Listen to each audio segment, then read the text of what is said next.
Welcome back to another episode of Dreading, or if this is your first time here, welcome. Today we are going to be examining the cross-examination of Pamela Smart. This video is part 2 of our coverage into the Pamela Smart case. If you happen to stumble upon the video before watching the previous, I urge you to pause the video now, go to the description box, and click the first link there. That will get you all caught up on the coverage, and you will have all the available information about the subject. This case, like so many others, was sent in to us by viewers like you, and if there's a case you would like more attention brought to, email me at dreading.official@gmail.com. We're consistently going through your suggestions and adding your recommendations to our list. This channel wouldn't be possible without your support, so this is just our way of thanking all of you. But with all of that said, let us begin.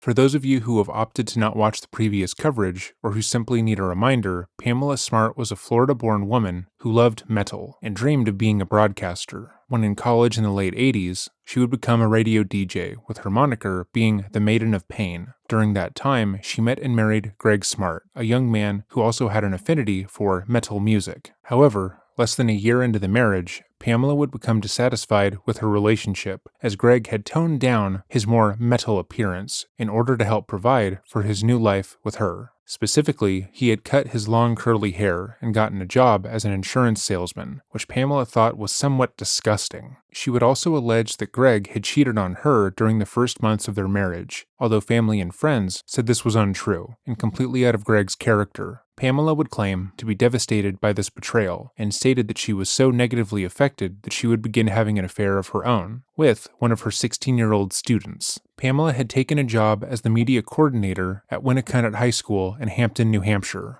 and had taken a liking to a male student there, Billy Flynn. Billy represented everything that Gregory wasn't: cool, young, and most importantly, metal. He had long hair, an earring, and even wore baggy jeans to school. She began to spend more time with the young man, using his clear crush on her as a sort of self-esteem boost, and Billy believed, truly, that they were in love. Eventually realizing that she no longer wanted to be married, Pamela came up with a plan of sorts. She didn't want to divorce Greg because, as Billy would later testify, she was scared that she would lose custody of their dog and the furniture that she had picked out. She wanted to keep everything they had purchased as a couple, but lose Greg. So, she asked Billy and 3 of his friends to murder her husband. At first, the boys felt nervous about killing her husband, but Pam began to apply pressure to them. She told the 16-year-olds that her husband was abusive, always talking down to her, yelling at her, and had hit her during their time together. On one occasion, she brought all 4 boys into her office, just so they could listen to her and Greg fight over the phone. She did this to prove that Greg really was an evil person, worthy of being killed.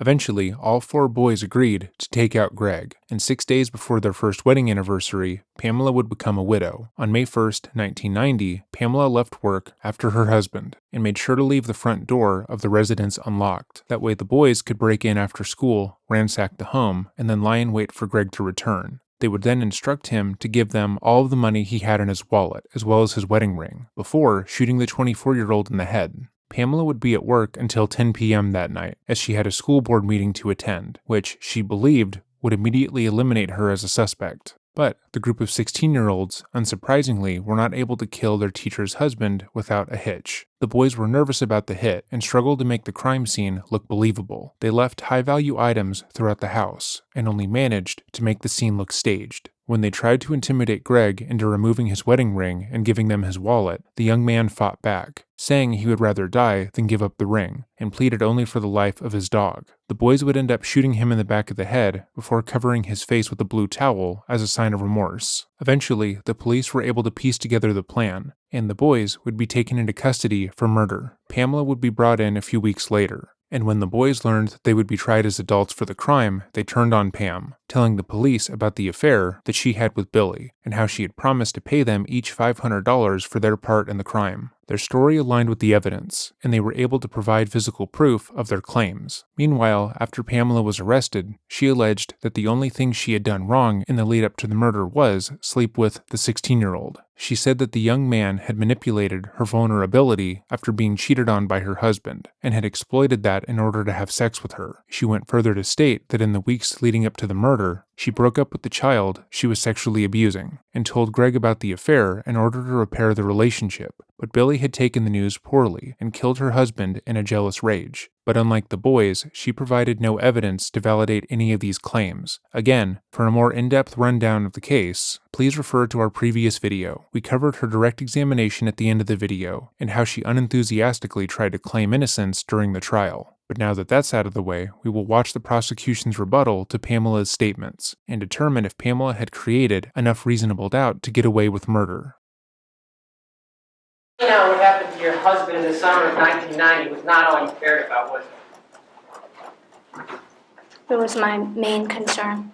Right out of the gate, the prosecution is attacking Pamela's statements. The last thing she stated, prior to the defense resting, is that she spent the rest of the summer after Greg's murder worrying about the case. She also went so far as to admonish the police for not, quote, treating her like a victim during the investigation, as they were appropriately tight-lipped with where the investigation was heading. She claimed that she called them multiple times a day, trying to suss out what they knew, who they were looking at, and what they believed happened in the case, which, while that behavior is relatively normal for a victim's family to do, it's also in line with a perpetrator attempting to insert themselves into an investigation. If Pamela had appropriately set herself up to look like a victim in the case, taken the stand, and gotten the men and women on the jury on her side, the prosecution coming at Pamela in this way would look aggressive. She could use his direct nature to make herself seem like she was being unfairly attacked, making herself physically smaller and feign innocence. However, as we have previously covered, her direct examination did the opposite. Pamela had done very little to make herself seem like she cared for any of the people she claimed to, whether that be her deceased husband or the child she sexually abused for months prior to the murder. She was unable to state anything she loved about her husband. She mocked Billy's assessment of their relationship and was unable to cry or even properly emote while on the stand, which, at best, would leave the jury conflicted on how to feel about her, and at worst, she would leave them believing that she had orchestrated the murder of her husband. Now, what was your other concern? What do you mean, every concern I have had? Or? No, I mean the concern about your affair. Wasn't it your concern in the summer of 1990 that the affair not become known? Yes, And you didn't tell anyone in the summer of 1990, right? except for Cecilia Pierce. Except from Cecilia Pierce.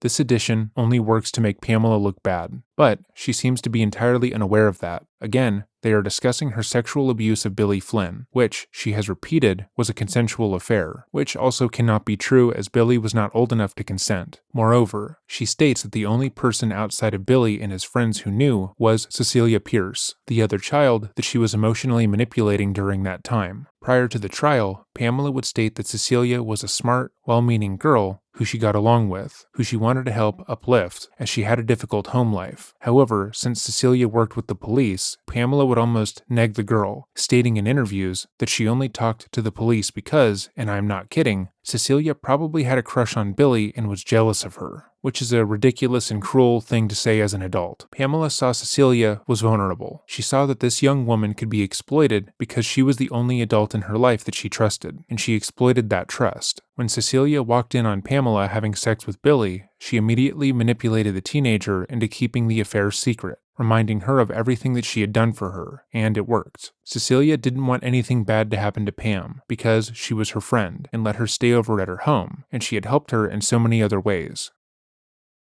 And so, a moment ago in direct examination, you said, when you heard Bill Flynn was arrested, you say, oh my God, they heard about the affair, they arrested the wrong person.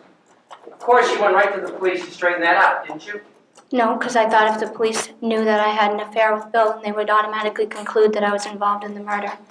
This is a stupid response, so let's break it down. Police stated that when the boys were arrested, she thought the police had simply found out about the affair and had presumed that Billy killed her husband without evidence. They found out that she had been sexually abusing a minor, then blamed the minor for an unrelated murder. They saw a victim of sexual abuse and decided to unfairly pin the murder on him, which, unfortunately, is not out of the realm of possibilities, given that many people do not believe that young boys can be victims to predatory women. The prosecution then asks why she didn't just call the police and clear the misunderstanding up. If she knew that Billy was a good kid, as she said, and knew he couldn't have killed Greg, why didn't she stand up for him? She could have told the police about the affair right then and there, and told them that they had stopped seeing each other a week prior to the murder, and proclaimed her innocence as well as Billy's. But she didn't. Instead, when asked by interviewers what she thought about the arrests, she sobbed uncontrollably and stated that she was devastated. Mind you, she showed more grief at that time than she showed for her husband's murder, which made most of the public think that something was off about the case. Then Pamela responds by saying that she didn't do that because she assumed that they would then think that she had something to do with a murder because she slept with the teen. But if she really thought that, why did she think she wasn't arrested when the boys were? If there was something that she was actively worried about, why didn't she try to clear up the misunderstanding? Why didn't she try to prove her innocence? If she believed that they already thought she was behind the murder because of the affair, why didn't she get a lawyer when Cecilia told her to? Why was that a confusing notion to her? To be clear, she had just stated minutes prior that she didn't know why the police were looking into her after Billy's arrest. The jury was there, they heard her say that, but now she is claiming that she knew that the police were going to look into her when they found out about the affair, and that she would likely be blamed for the murder. Those two things cannot be true at the same time.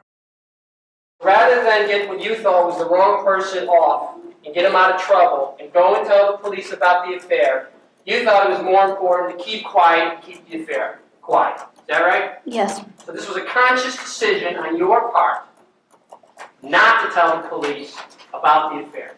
Right, and also the police never asked me. Oh, they didn't ask you. Oh, if they would have asked you, you would have told them, right? I can't speculate on that, I don't know. Well, tell us. What do you think you would have done if they would have asked you, hey, do you know any motive why Bill Flynn might have committed this crime? What you would have said? I don't know. If I was sitting in a room with the police officers, I possibly might have told them. First off, the prosecutor is hilarious. When watching this prior to notating, I burst out laughing at his responses when she said she wasn't directly asked about the affair. But, back to our job. This is possibly the worst thing that Pamela could say on the stand, because all she is doing is emphasizing the fact that she cannot be trusted. Her words hold no weight, and she doesn't even know why she would have lied to the police if they were to directly ask her about the affair. It's an honest answer, as she probably would have lied and done everything she could to hide the fact that she sexually abused a 16-year-old student, but it destroys any credibility that she might have built up during that direct examination. How are we, the jury, supposed to believe her answers when she just stated that she would have lied to an authority figure? How do we know she isn't lying now when there is more at stake? So we're just supposed to trust her now to not lie when it would benefit her the most? Sure. Possibly might have told them. Yes.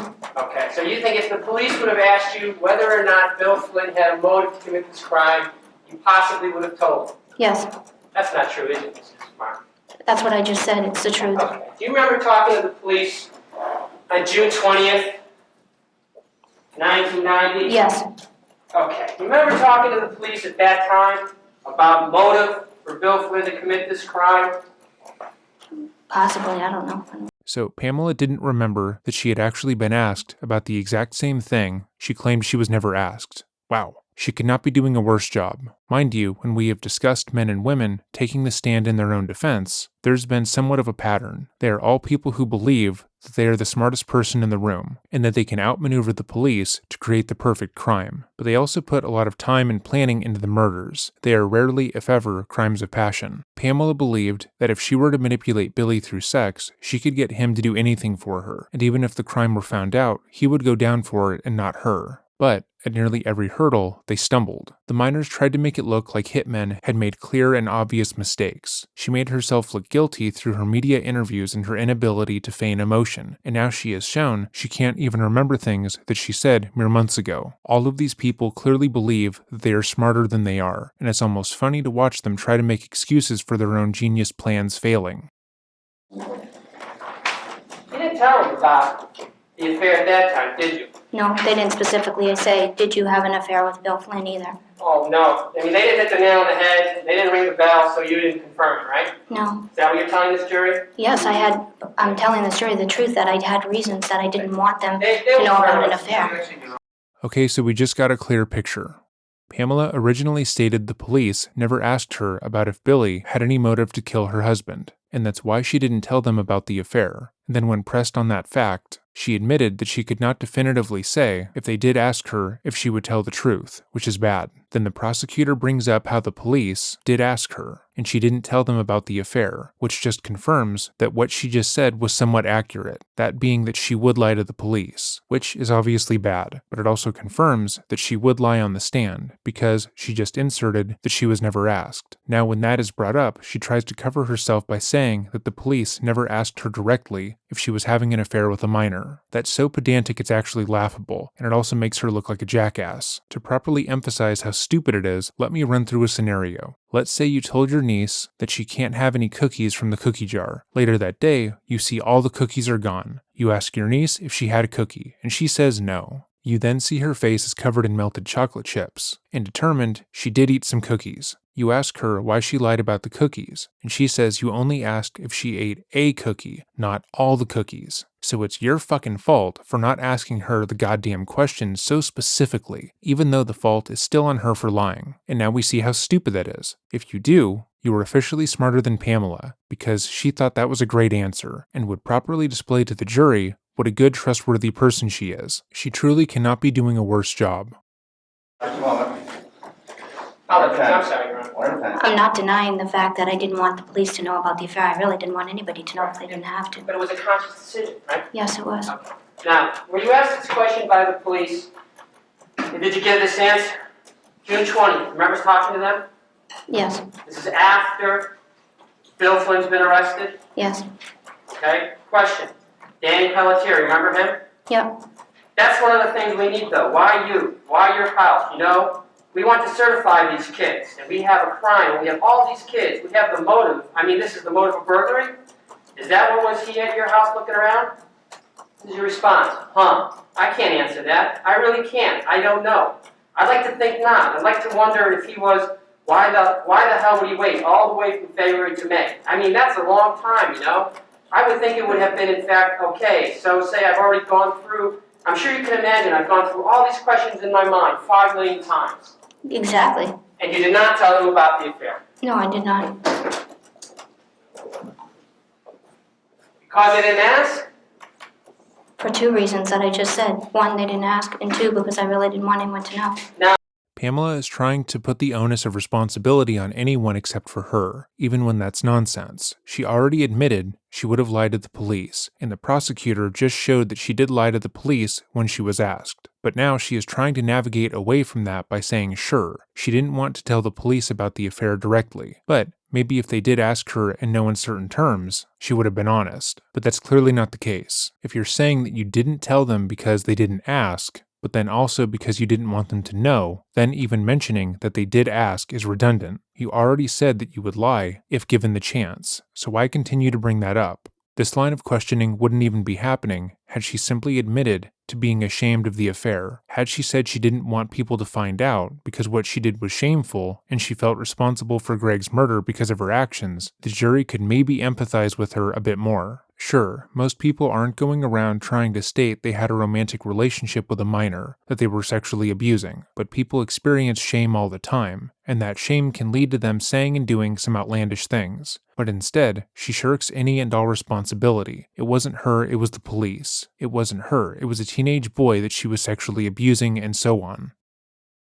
you come before this jury, and essentially you admit the affair. Yes. But you have no involvement in the murder of Gregory Smart. No. Isn't that exactly what you told Cecilia Pierce on July 12, 1990 that you would do? That if you had to, you would admit the affair, Right. and under no circumstances would you admit your involvement. That's right. And that's what you said you would tell the jury if it came to that point, right? I don't know if I specifically said the jury, but that's what I would say. Now, I was speaking about the police, I believe. what was more important to you right after your husband's death? Finding the killer of your husband or keeping the affair of Bill Flynn quiet? Finding the killer of my husband. That's obviously not true, because had finding the killer of her husband been the priority, she would have admitted the affair to the police when initially questioned. She was asked if anyone had motive to kill Greg, and according to her own testimony that she just gave, Billy was incredibly jealous of her husband and wanted her to leave him so they could be together. She even claimed he went so far as to threaten suicide because that's how infatuated he was with his abuser. But she hid that fact from the investigation. She never told the police that she emotionally manipulated Cecilia Pierce, and even when Billy and his friends were arrested, she didn't come forward. So this is obviously a lie. As we stated in our last video, if your actions disagree with your statements, you're probably lying. If she continued to hinder the investigation, including giving interviews with the media where she put forward misinformation about Greg's murder, then it's clear that she didn't care more about finding the identity of her husband's killer. And even if that was more important to you, you said that a week after the murder of your husband, you said to Bill Flynn, hey, did you have anything to do with this? No, I said, you didn't have anything to do with this, Bill, did you? Did you tell any of the police at that time? That I had said that to Bill Flynn? No, that you had thoughts that Bill Flynn might have been involved? No. Okay. You never told anyone in your family, right? What, that Bill Flynn could have That you been? had an affair with Bill Flynn and maybe the police should look at Bill Flynn. Did you? No. Did you tell anybody in the Smarts family that, hey, maybe this kid did something to your son and maybe the police should look at him? Did you tell anybody in Greg's family? No, because at the beginning it wasn't thought, Objection again, Your Honor. Let her answer. well, it wasn't thought to have, it did not look at the time like a premeditated killing. So I thought it was a botched burglary like everyone else did. Quote, like everyone else did. That isn't true, no one else thought that. The police didn't think that, and the public didn't think that. Or at least, they didn't until you put that forward. Trying to say that everyone else also thought that it was a botched burglary is misconstruing events, because she went out of her way to repeat that story whenever she could. Even when the police told her that it clearly wasn't a robbery gone wrong, she continued to try and push that narrative because she didn't want anyone looking too closely at her or their relationship. But you yourself said the thought entered your mind and you asked Bill if he had anything to do with it. Did you not?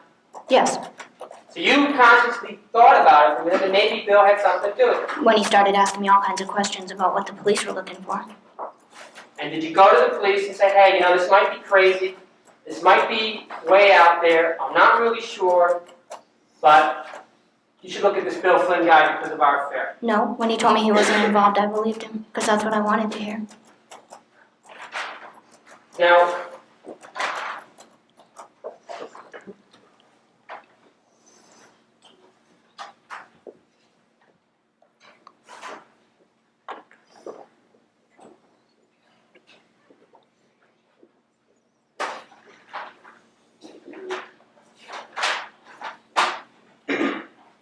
but that's not what you were telling everybody else to do, was it?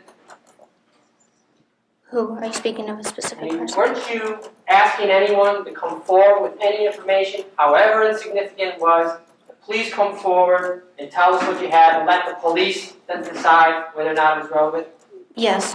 Remember saying to Bill Spencer on Channel 9 on the TV, if I were on the other side of the coin, I'd be offering all I could, even if I thought it was insignificant, to let the police try and piece it together. Yes. You remember telling that to Bill Spencer? Yes, now that you say it, yes. Do you remember telling Bill Spencer, you know, one thing, Bill, I was thinking about was this kid, Bill Flynn, who I had an affair with? Maybe that's something I should tell the police. Should you tell Bill Flynn, Bill Spencer anything about that? No.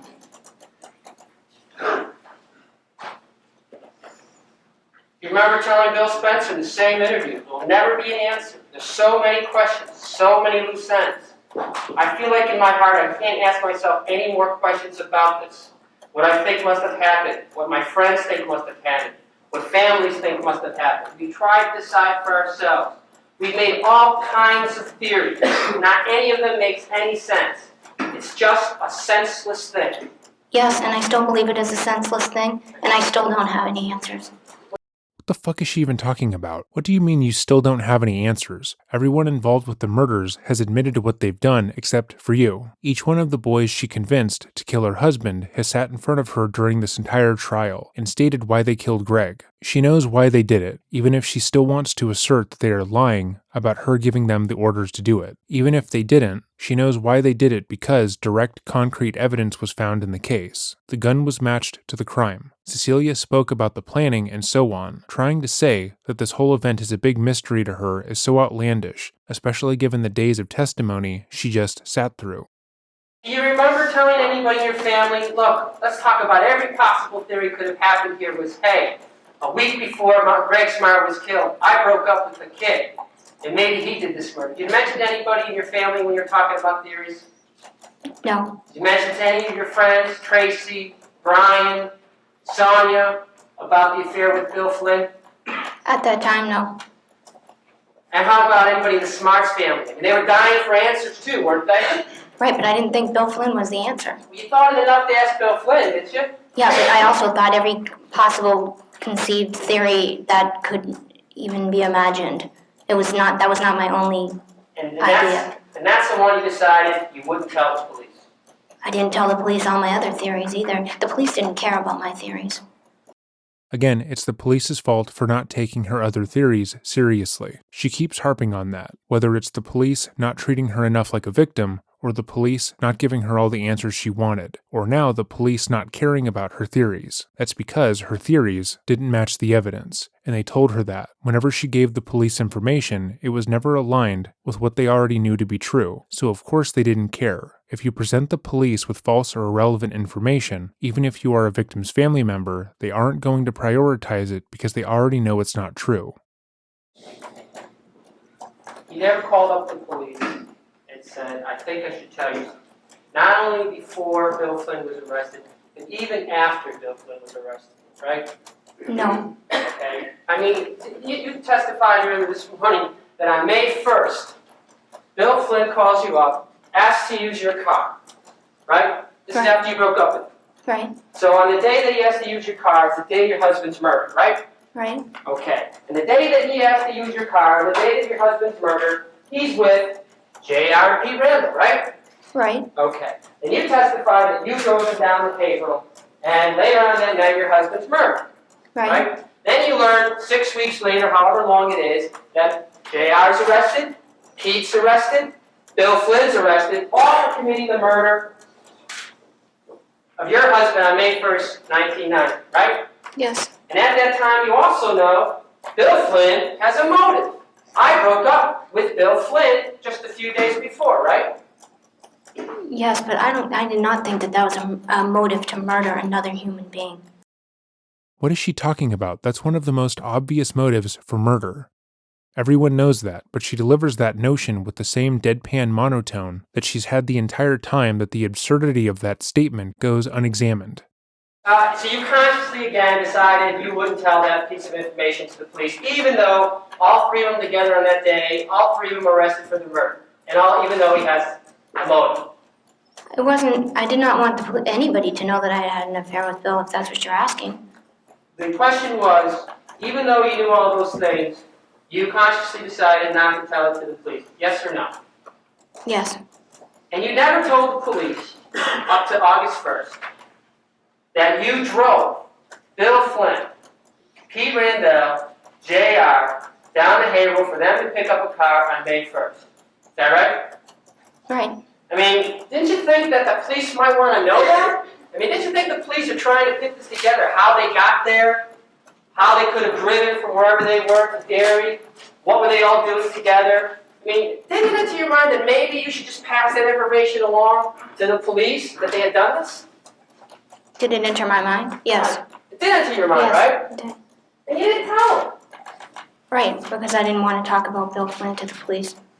Oh, you didn't want to talk about Bill Flynn at all to the police, regardless of... No, well, I did tell the police early on, the day after the murder, that there was a phone call on my phone bill that was to Bill Flynn from me. Right. So, I mean, his name had been mentioned. Because you weren't doing anything to cover up your relationship with Bill Flynn, were you? What, from the police or in general? No, yes, I was. You're doing everything you could to cover up your relationship with Bill Flynn. Yes, right? I was. And not only if you told the police about Bill Flynn and your relationship, that would give Bill Flynn a connection and a reason for killing your husband, right?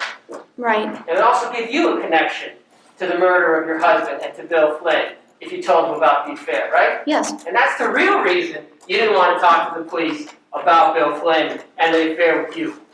The real reason is the truth, which I just told you.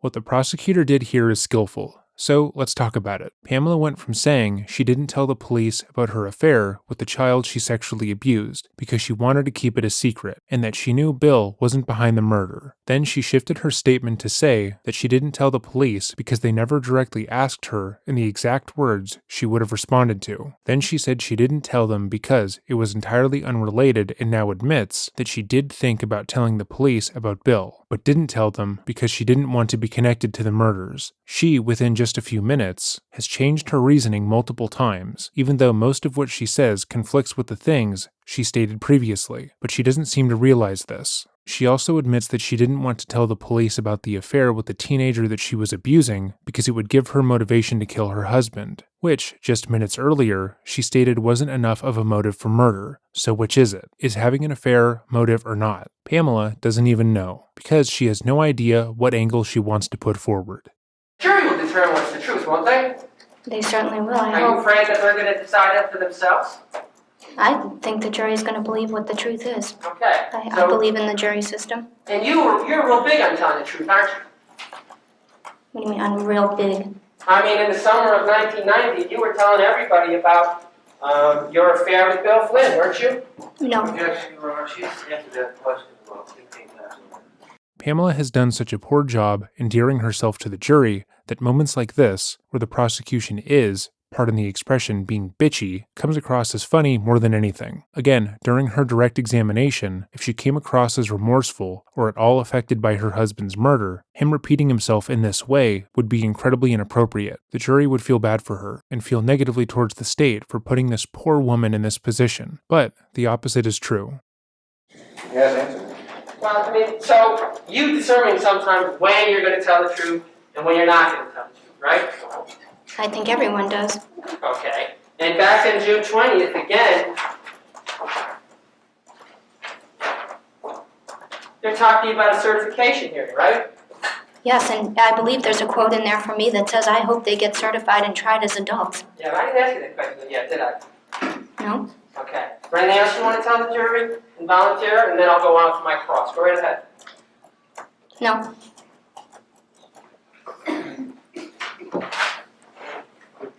Approach committee, Your Honor. Counsel's referring to a transcript that we don't have on one of them. Perhaps before. Thank you. 35.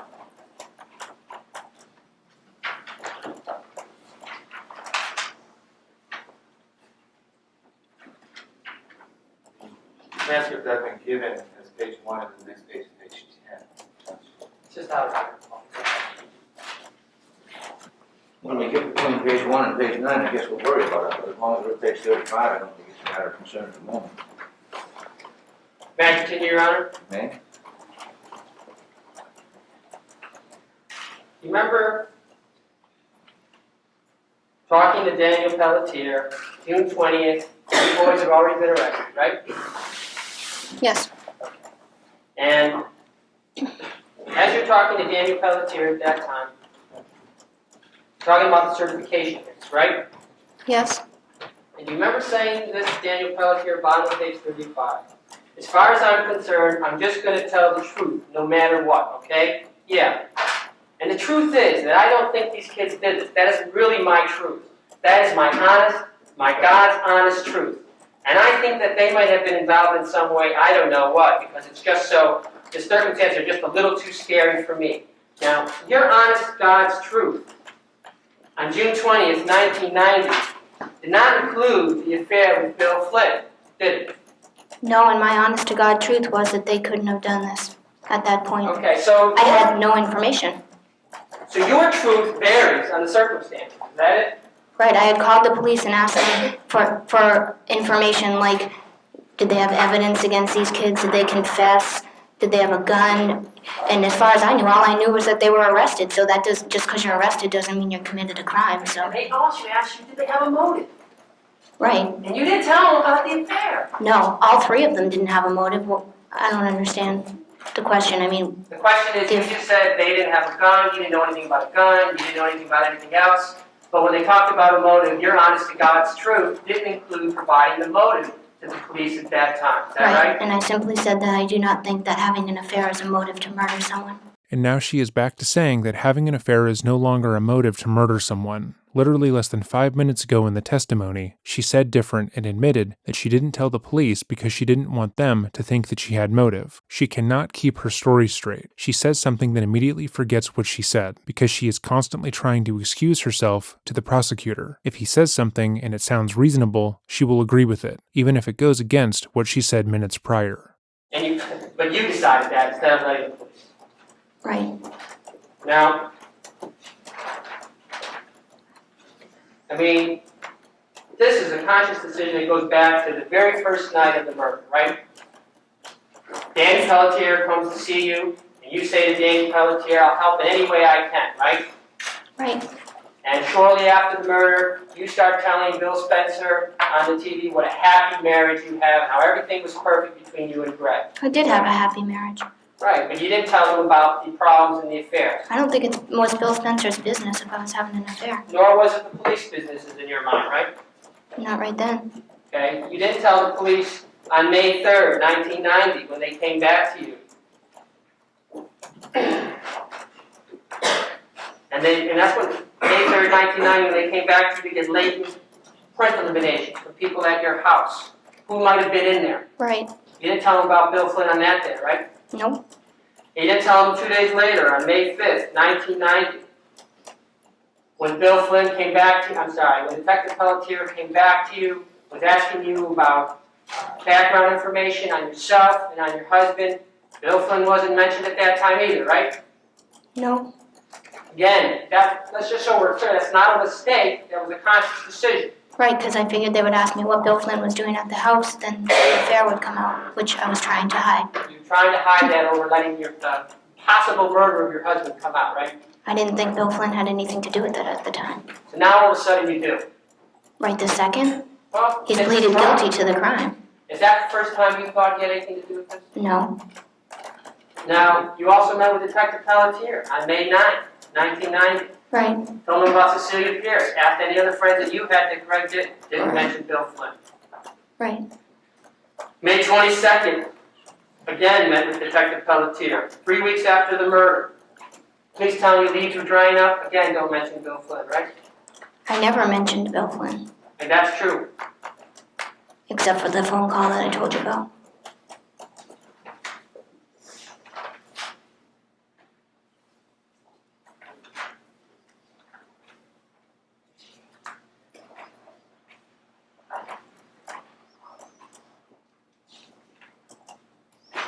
Why don't you tell us, Jerry, what attracted you to Bill Flynn? I said earlier that he was easy to talk to. He was nice. Something that we have notably tried to counteract with our coverage of this case is the repetition of the court and Pamela alleging that the relationship with Billy was an affair. We have stated repeatedly that she abused him and took advantage of his feelings towards her, and that every aspect of the relationship was inappropriate, even if she hadn't told him to kill her husband. In every aspect of this case, that should remain at the forefront of your mind. When she talks about what attracted her to a 16-year-old, always remember she is talking about someone she has almost total authority over. He was nice and easy to talk to, not because she was a peer or because he treated everyone that way, but because she was his teacher. And you said that this affair started on February 5th? No, I didn't say that. What do you mean, physically or?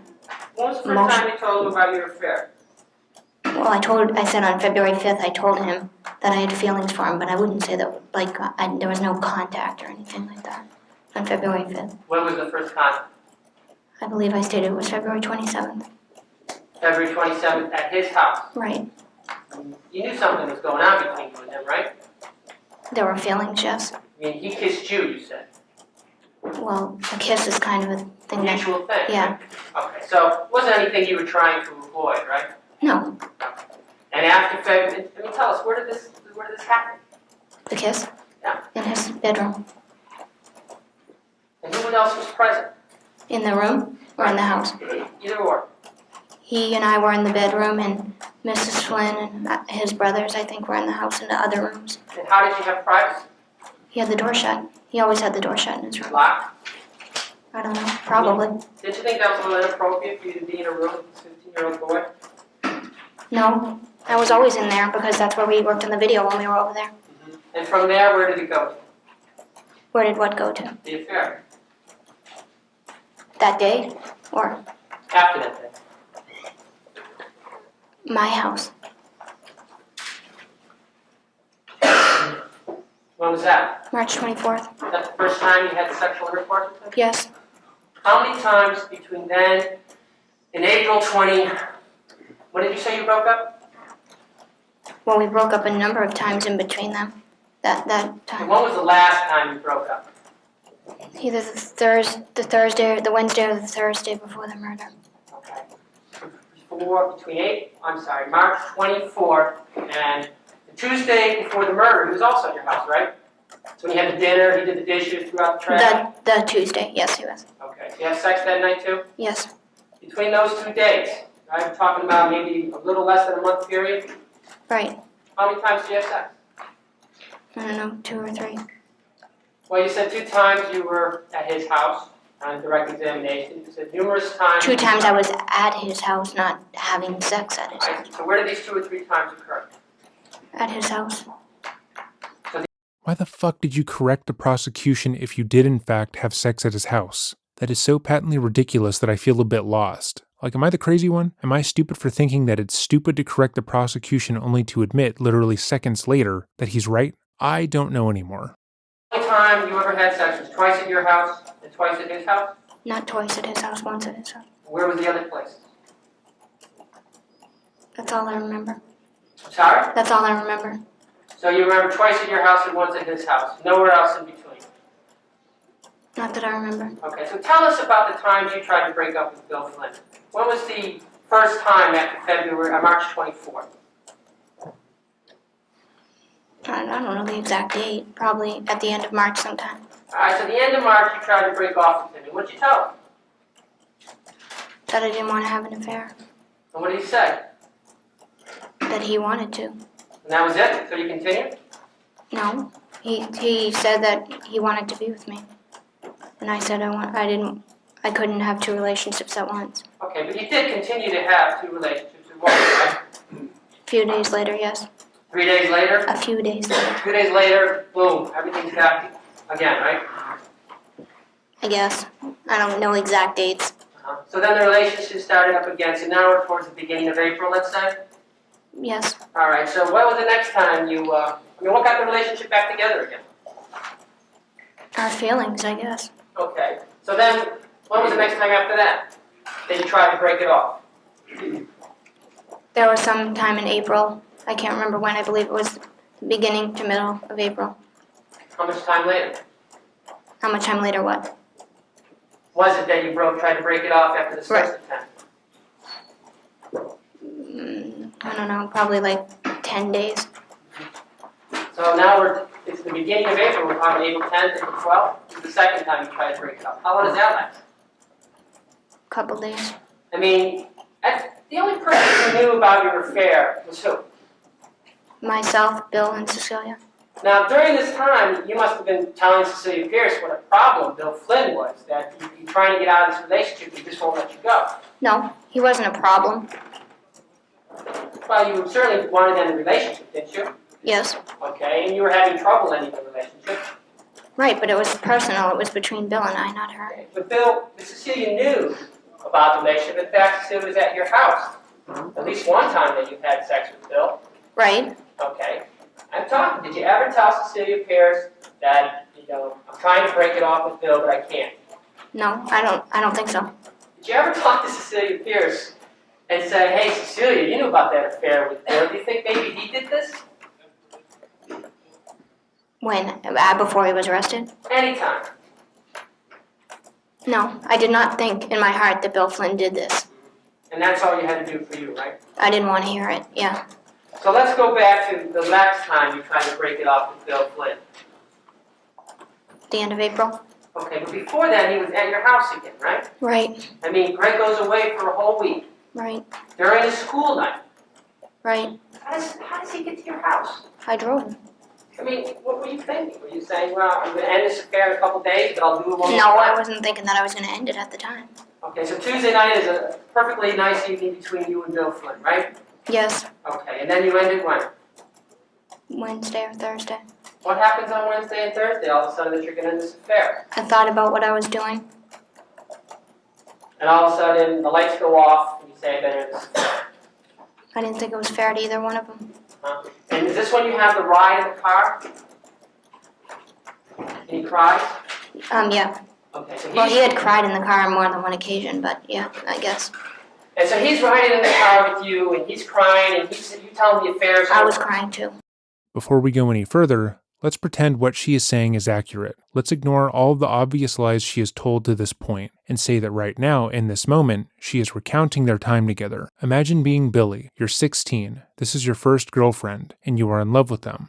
You believe that you are meant to be together, and she takes your virginity. She's also your teacher and is married, and every other month, she is breaking up with you because she wants to be with her husband. She tells you that it's not fair to you or her husband, and despite pursuing the relationship, as well as giving you photos of her in lingerie and finding reasons for you to come over to the home every other day, she no longer wants to be with you, only for her to start the relationship back up 2 days later. Had she been 16, going to his high school, that would have been a toxic teenage relationship. Two emotionally immature people who are unable to communicate because they have never been in a relationship and don't realize how detrimental their behavior actually is. But Pamela is an adult and she is his teacher. She knows right from wrong. She knows that being with a 16-year-old is bad, and she should know that these tactics would negatively affect the boy she's abusing. But she doesn't care. Even in her own version of events, she is acting with such apathy towards Billy that it's truly shocking. And you tell him the affair's over, right? Yes, Okay, and at that time he says he's killing himself. he'll kill himself, and then you said direct, he stopped. Yeah. And then everything was going to be fine. He said, we'll just be friends. Is that okay? Yeah, I mean, there was more to the conversation than that. Yeah. Are you telling this girl that something went off in his head that you recognized by his reaction? He stopped crying. I mean, did you think that was strange? I guess, I don't know. I've never been breaking up with someone I was having an affair with. I didn't have anything to compare it to. What she means is that she has never had to break up with a high schooler as a teacher. Again, the repetition of the word affair and relationship presents that what she did to Billy as being morally okay, and the only issue was that she was married. But that isn't the case. He was a minor, he was 16, and this was his first relationship, and he was so enamored with her that when she asked him to kill her husband, he did. So did that happen to you a lot? What, that I would have an affair? You know, break up with people? No. Well, I've never had any other affair. But my question is, did something go off in your head that you wanted to tell the jury about? No. I'm not sure I understand the question. What, are you getting at something I don't understand? Now you said in this OJ commercial that you had set up, right? Right? Okay. I think you said at direct examination that Cecilia Pierce saw the brochure on your desk and that she got interested in it, right? Right, we had a discussion about it. But it was you really the leader on this OJ commercial, were you not? As far as... You sent it to the media director at Winnicott High School. He wasn't interested. Right. He wasn't going to do it, so you decided to do it. Well, as director of media services, I sometimes get things that I have to send out to other schools, and this one in particular pertained only to high school students. Right. So I sent it to the Winnicott. And he wasn't interested the year before last. Right. And he wasn't interested last year. Right. So you thought you would do something about it, Right. right? I thought it would be a good learning experience, yes. So, it's not like Cecilia just happened to see the brochure and she was the instigation for all this, was she? I don't believe I've ever stated that. No, I think you said on the direct she saw the brochure and started talking it up. Right, we both started talking about it. And then you got the other students involved. She did. I didn't know the other students at the You didn't know time. Bill Flynn at that time? I knew Bill Flynn, but I didn't know Kevin Mort or Jeremy Thompson at the time. And they did it all, and you didn't have anything to do with that, right? No, they all came over to my office, and they said they were interested, and we started working on it. And we tried to figure out study periods or times after school when we could do it. And then Kevin moved, so he couldn't do it anymore. And Jeremy had gymnastics practice after school, so he couldn't do it. Now, you said on direct examination that this was not a note you gave Bill Flynn, right? No? It was lyrics that you wrote to a song. Right. Okay. These are song lyrics. Yes. And if I read correctly, it's you're running from the love that you had once before, your first love. Someone to hold you through the pain, to make you smile again, to protect you forever. Someone to take your fears away, to help you through each day, to carry you when you can't go on. There is no like the love of your first love. She waits alone, oh, every night. Tears are in her eyes. She has lost all the love she had. She lived her life for him each day. She threw it all away, to live for herself, live her life her way. There's no love like the love of your first love. So it's true, it's for you as you are, tears in the night, filled with pain. Yes, and if you want to know the truth, that's a song about God. How God is your first love. So Pamela is purposely obtuse with no response. Yes, the song is technically about God. But let's look into the context for just a moment. The lyrics were found on a sheet of paper with Pamela's handwriting in Billy's possession. She was using lyrics to express her feelings towards him and use his feelings towards her to her own benefit. That much is clear. Unless she is attempting to say that she was trying to convert Billy, her response is nonsense, like most of her responses have been. I see, so this is a religious thing. Yes, it's by a religious band. And you're saying that Bill Flynn stole it out of your car? I didn't say he stole it. I never said Bill Flynn stole that out of my car. But you never gave this to Bill. Just talk about first love as your love for God. It's not my love for God, it's a song. Well, why did you write down your note? Because I liked the song. And you just decided one day to write it down, stick it into your cassette, leave it into your car. When I first heard the song, I was going to use it as a wedding song. But when I realized what the song was about, Tell us how you think. changed my mind. Sorry.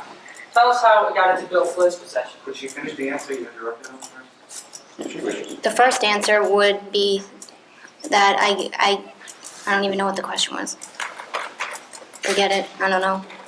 Fine. I don't know how Bill Flynn got it. So that's not how a person responds if they actually don't know the answer. Put yourself in her position. The prosecution asks you a question that you don't have the answer to. Would you begin to start answering, repeating back some of what the lawyer said in order to buy yourself some time to think of an answer that would make you look good? Or would you simply say that you don't know? She begins to answer the question. She thinks that she can lie her way out of the tight spot that she's in. But after a short while, she says she doesn't remember the question, needs clarification, but then gives up entirely and says she simply doesn't know, and that she wants to move on from this point. It's no wonder her murder plot didn't work. Let's talk about the pictures. He could have taken it out of my car. He did borrow tapes from my car. And now she thought of an answer. After already showcasing how she could not be trusted in her own testimony, she doubles back because she just now thought of a reason that he could have had those romantic lyrics written in her handwriting without her giving them to him. Which, to be clear, is not the most egregious part of the affair. She has openly admitted to having feelings for the minor, sexually abusing him in her home and his, but she draws the line at writing him lyrics of a love song. That's a step too far, okay? She's not a goddamn pervert. This is everybody's song. Anybody can listen to it. Let's talk about the pictures. You said that those pictures were March and April, that you gave them to Bill Flynn because you didn't want to have them developed at your normal place. Is Right. that correct? Yes.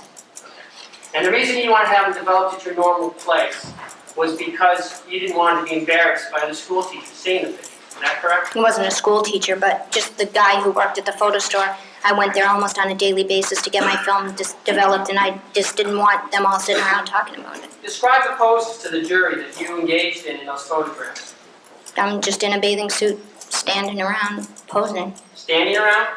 I guess. I don't know, I haven't seen him in a while. There's like 5 different roles, and that's just one of them.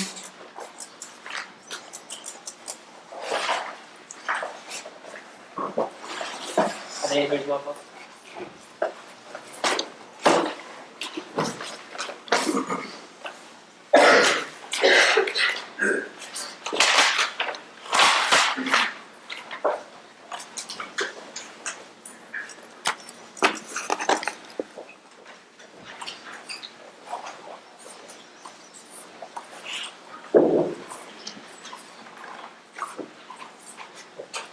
That's what I just said.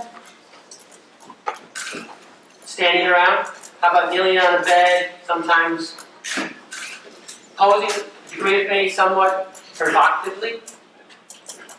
I suppose some of them, I suppose, yeah. Okay. I mean, did it ever occur to you that though you might be embarrassed by giving them to your local photomet guy, that you instead chose to give them to a 15-year-old boy or 16-year-old boy? Yeah, the undeveloped role.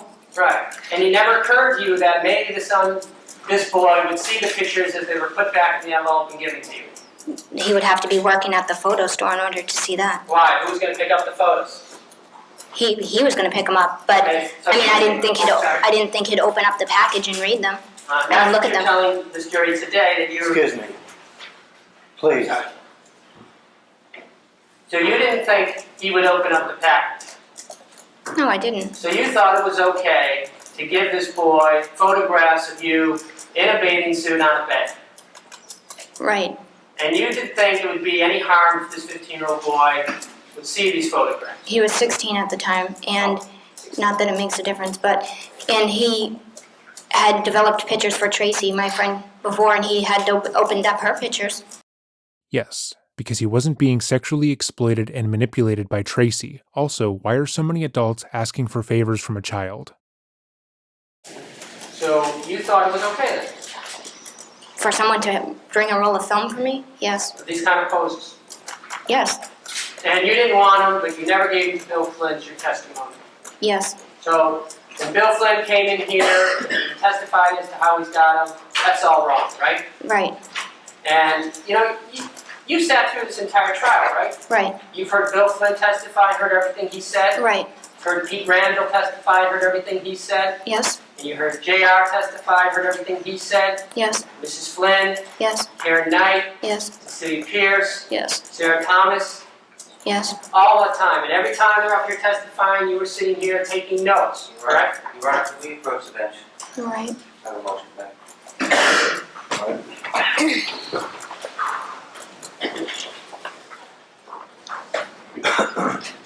And you heard all those witnesses testify, right? Right. I don't believe every one of them testified about these photos. Are you talking specifically about? No, I'm just talking about in okay. general. Okay. Correct? You Right. heard them all. You heard them all testify about Southern Comfort incident, those who testified about that, right? Right. And you agreed that you were with Bill Flynn one night, he was drinking Southern Comfort, right? Right. You never bought Bill Flynn Southern Comfort because it would be inappropriate. You would have bought a minor alcohol, is that it? Yes, but I'm not saying I didn't have any inappropriate behavior in this incident at all. I don't think I said that either. I guess I just asked the question as to why you would never have bought Bill Flynn Right. alcohol. I mean, are you trying to wonder why I'm asking questions? Would you like me to explain them to you before I ask them?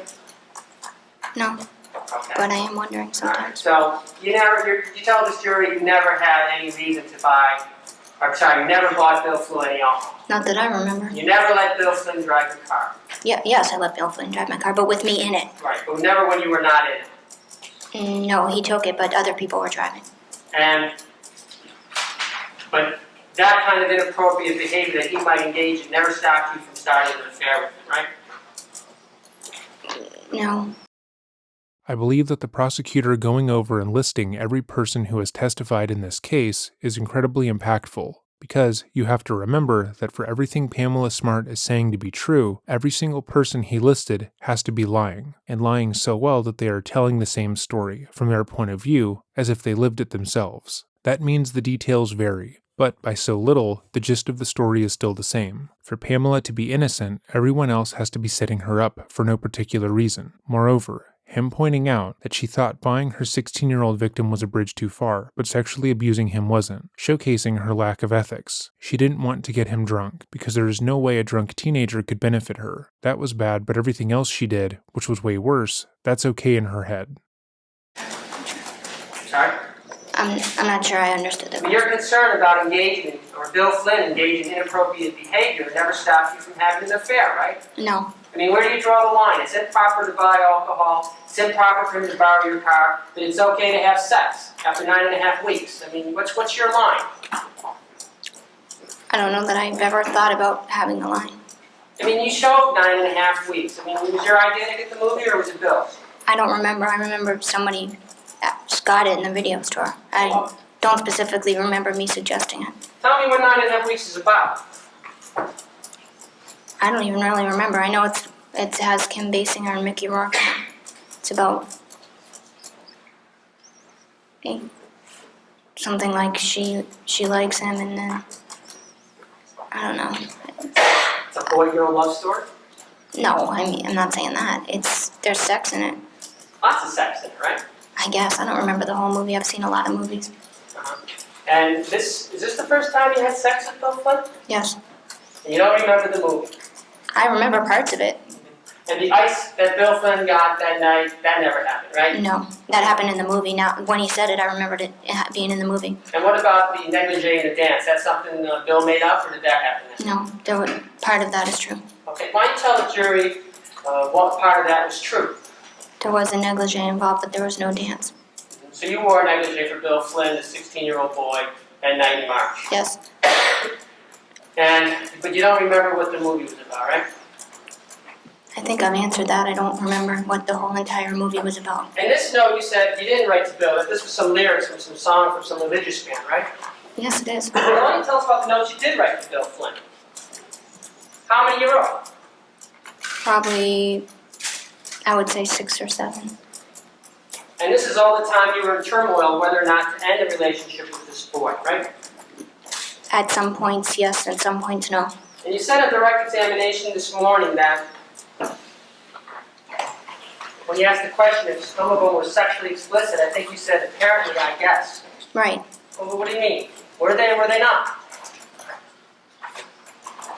I don't remember specific lines from them, but yes, there was talk about sex. It matters what you consider sexually explicit. If you consider these photos sexually explicit, I don't.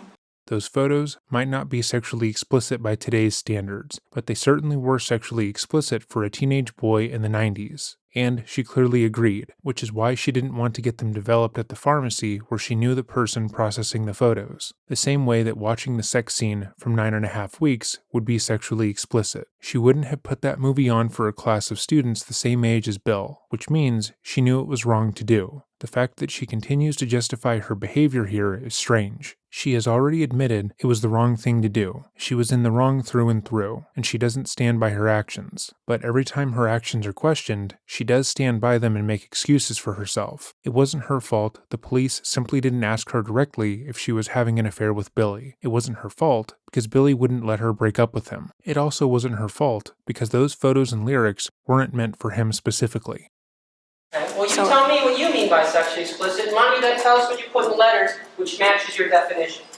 Sexually explicit to me might be just graphic sexual descriptions, I guess. Would be. Your notes to Bill Flynn contain graphic sexual descriptions. Not that I remember. There was talk about sex, but I wouldn't consider it. Okay, so when you said on the record earlier today that apparently, I guess, they were sexually explicit, this afternoon, they're not. I meant according to your version. Well, I didn't ask for my version. I asked you for your version. You tell me. Right. Well, this morning when I said that, I meant to some people, I suppose they could be sexually explicit. Why don't you just tell But us? to me, I don't remember any sexually explicit letters. And what did you write in that you thought Mr. Toomey was referring to when Mr. Toomey said, Just talk of sex. and those are the kind of things you wrote in your letters to this boy that you were trying to break off with, right? Well, I wouldn't have written that at a time I was trying to break off. Was this sort of like a schizophrenic relationship? One day it's on, one day it's off? Everything happens, according to you, between March 24th and April 24th. There are several breakups, there's several trysts, there's these letters between each other. Yes, it was a very turbulent relationship. Up and down all the time. Exactly. Now, the only person privy again is you and Cecilia Pierce and Bill. The question I was asking before, did you ever talk to Cecilia Pierce about breaking it off with Bill Flynn? Or is this something that you kept from Cecilia Pierce? I don't remember talking to Cecilia Pierce specifically about the relationship at all, like our feelings. Well, Cecilia Pierce knew about it. Right, she knew we were having an affair, that's it. She didn't know every single thing that we ever did. And she was there sometimes. Yeah. Okay.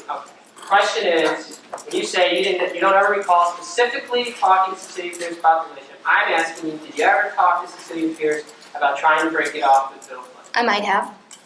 Do you recall doing so?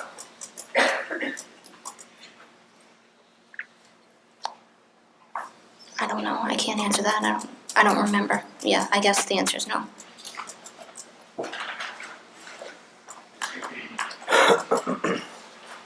You said that Bill Flynn, when you told him you wanted to break it off because you were going to tell Greg, he said he was going to kill himself first. Yes. I mean, didn't that strike to you that this kid may be a little emotionally unstable? Yes. Didn't it occur to you that knowing that he might be a little emotionally unstable, when the police were trying to figure out what the hell happened here, that maybe this emotional instability should have been told to them? No, I thought he was just hurt when he said that, and like anybody would be. Okay, well, a second ago you just said yes, you thought he might be emotionally unstable. At that point, not generally emotionally unstable, just at that moment right there, yeah. So sometime later on you decided he's not emotionally unstable, he's okay, so I don't have to tell the police about the affair. Is that it? I'm not a psychiatrist, I don't know. Well, I'm just asking you where along the line you decided it wasn't a factor. At some point you clearly let it be known to this jury that this kid is talking about killing himself, and you're clearly letting it be known... Yeah, himself, not someone else. You're clearly letting it be known to this jury that he was upset. I'm going to object you around this. It's not a question, it's a speech. It's foundation for the question. Cross-examination. And then somewhere down the line, you make a decision, it's not something to tell the police. Right. So you thought it was significant enough to tell the jury now, but not to tell the police back then, right? Right. I think it has just hit Pamela how poorly this cross-examination is going. While the prosecutor continues to note her story continues to change on the stand, she slumps her head down as if she's going to fall asleep, and sort of lets the damning statements wash over her. Pamela is simply not a good liar and a manipulator. She was able to manipulate Billy, but he was a teenage boy who looked up to her. He believed her and thought she was a cool adult who wanted to spend time with him. He hadn't experienced a real romantic relationship, and he didn't think he had any reason to believe that Pamela would lie to him. But when she attempts to lie to the prosecution and to a room full of her peers, she fails horribly. When you broke up with Bill Flynn for the final time, what day of the week was it? I believe it was Wednesday or Thursday. And where were you? In my office. Now, after that Tuesday night, Bill Flynn ever come back to your house while you were there? In Gary? Yeah. Not that I remember. Okay. So Tuesday night, everything's peachy keen, right? Or peachy keen, I should say. Oh, yes. Okay, so there's no problem with you and Bill Flynn, correct? Tuesday night at your house. I always had a problem in my head with it, but Okay, but you didn't tell Bill Flynn you were breaking up Tuesday night, right? no. Okay, so when Bill Flynn left your house Tuesday night, it was his understanding everything was still okay and everything was fine according to your testimony, right? I suppose. And that's the night he did the dishes, right? Yes. And that's the night he threw out the garbage. Yes. That's the night that if you throw out the garbage, sometimes you go through the bulkhead. Yes. He went through the bulkhead. Right, on that night. But you don't break up with him until 2-3 days later, right? Right. All right. Do you want this jury to understand that Bill Flynn decided to kill your husband because you broke up with him? I want this jury to understand the truth. Is that what you're claiming the truth is? I don't know why Bill Flynn killed Greg. I can just come in here and give my testimony. So even as you sit here today, you still have no idea why he may have done this. Is that it? I didn't say I had no idea, but I don't know specifically. Well, I'm asking you, what do you think? Why do you think he did this? Probably because he thought we could be together. Okay, so Bill Flynn thought, you want nothing to do with him, and you made that clear on Wednesday or Thursday after the Tuesday. And Bill Flynn says, well, I'll take care of this. She wants to be with Greg, but if I kill Greg, she'll obviously come right back to me. I guess because the only reason I wouldn't be with Bill was because I loved Greg. And Bill Flynn, in your understanding, must have figured that out and you'd go back to him, right? I told Bill that I loved Greg, and that's why I was breaking up with him. And, I mean, when you broke up with him on that Wednesday or Thursday, and you were trying to end the relationship, 3 days later, he calls you up, and you drop everything to give him a ride to Haverhill, right? I didn't drop everything immediately, but yes, I gave him a ride to Haverhill. He was still my friend. I know, but I mean, you got to school late, right, that day? Right. You went out for lunch for 11:30 to 2:30. Right. Boom, right after that, Bill Flynn calls, I need a ride to Haverhill. What do you say? Oh, Bill, I don't really want to. About 2 hours after that. He calls back, and again, I mean, you just do it, right? Sure. It wasn't the first time I'd ever given him a ride anywhere. I mean, didn't it occur to you that you should just cut it off between this kid? I mean, didn't you say this morning on direct examination, don't come around that much anymore to Bill Flynn? Originally, and then he said that he couldn't stand not seeing me at all. And so he said he wanted to still come over, and I said that was fine, and I didn't want to be mean to him. I didn't hate him or anything. And he asked me for a ride, and I said yes. It was not a major event. And that ride is something that you would have done in public, right? I mean, it's not a hidden thing. People might have seen you and Bill and J.R. or Pete together, right? Right. I had nothing to hide that I was giving them a ride to April. And people might have seen you out the night Bill Flynn was drinking the Southern Comfort, correct? I'm sure they did. So you have to give this jury an explanation why you drove him down to Havel that night, right? Of course, I have to tell the truth. I did drive them. And after that, you didn't stop seeing Bill Flynn. After when? After May 1st. What do you mean, stop having an affair or stop seeing him? Both. I saw him after May 1st, but I didn't have any relation with him. But, and you tell this jury that Bill Flynn never came to your Hampton condominium and hung out there except for this one day before his arrest? I believe he might have been there like on one or two other occasions. What was he doing? Just stopping by like any other friend I had. And there was nothing going on between you and Bill Flynn? After the murder of my husband? That's right. No, there wasn't. So if people came into this courtroom were to say they saw you with Bill Flynn after May 1st at your condominium, hanging out together, being affectionate. Hanging out, yes. Being affectionate, no. It'd be all wrong. They'd be all wrong, right? It'd be partly wrong. And the whole business about Drew Holloway just happened to be something that came up unexpectedly, right? We were there May 31st, taking out the stereo. And you know Michelle Nichols would see you that day, and you know Ralph Welch's girlfriend saw you that day. Michelle Nichols was in the car. And you saw Mrs. Lamb, saw you that day. Sure.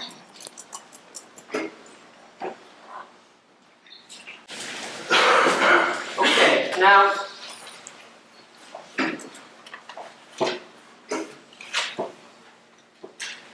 your relationship with Cecilia Pierce, she liked you, right? Yes. I mean, she was a 15-year-old girl, somewhat low self-esteem, correct? Pausing for just a moment, pay attention to how Pamela will go on to characterize the girl who, prior to the murders, she referred to as her best friend. This is a young girl who had a hard home life, who struggled in school, and had very few friends. Her mother relied on her to take care of her younger sister, and as such, was incredibly stressed and had a difficult time getting her own work done because she had a responsibility that her peers didn't. Pamela, she would say, was the first adult to really see her, and she felt that they had a real bond, so much so that when she walked in on Billy and Pam having sex, she told no one about it because she didn't want to lose her closest friend. Though she wasn't sexually abused, she was emotionally manipulated by her teacher the same way Billy was, and the after effects would no doubt hinder the young girl. At this point, Pamela was well aware that Cecilia had worked with the police and had ratted her out, for lack of a better statement. But let's see how Pamela would characterize her. Yes. Well, what do you think? About her self-esteem? I think she has a tendency to want to be the star. And when did you first think that? All the time. All the time. During the video especially.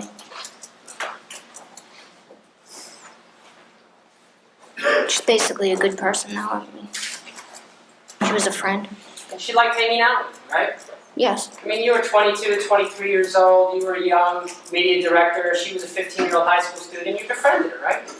Yes. She worked for me and it became a friendship. And Cecilia Pierce sort of got off on that, right? I don't know that I can answer that. I'm sorry? I don't know that I can answer that. She got off on that. Well, did Cecilia Pierce and you have any problems in your relationship?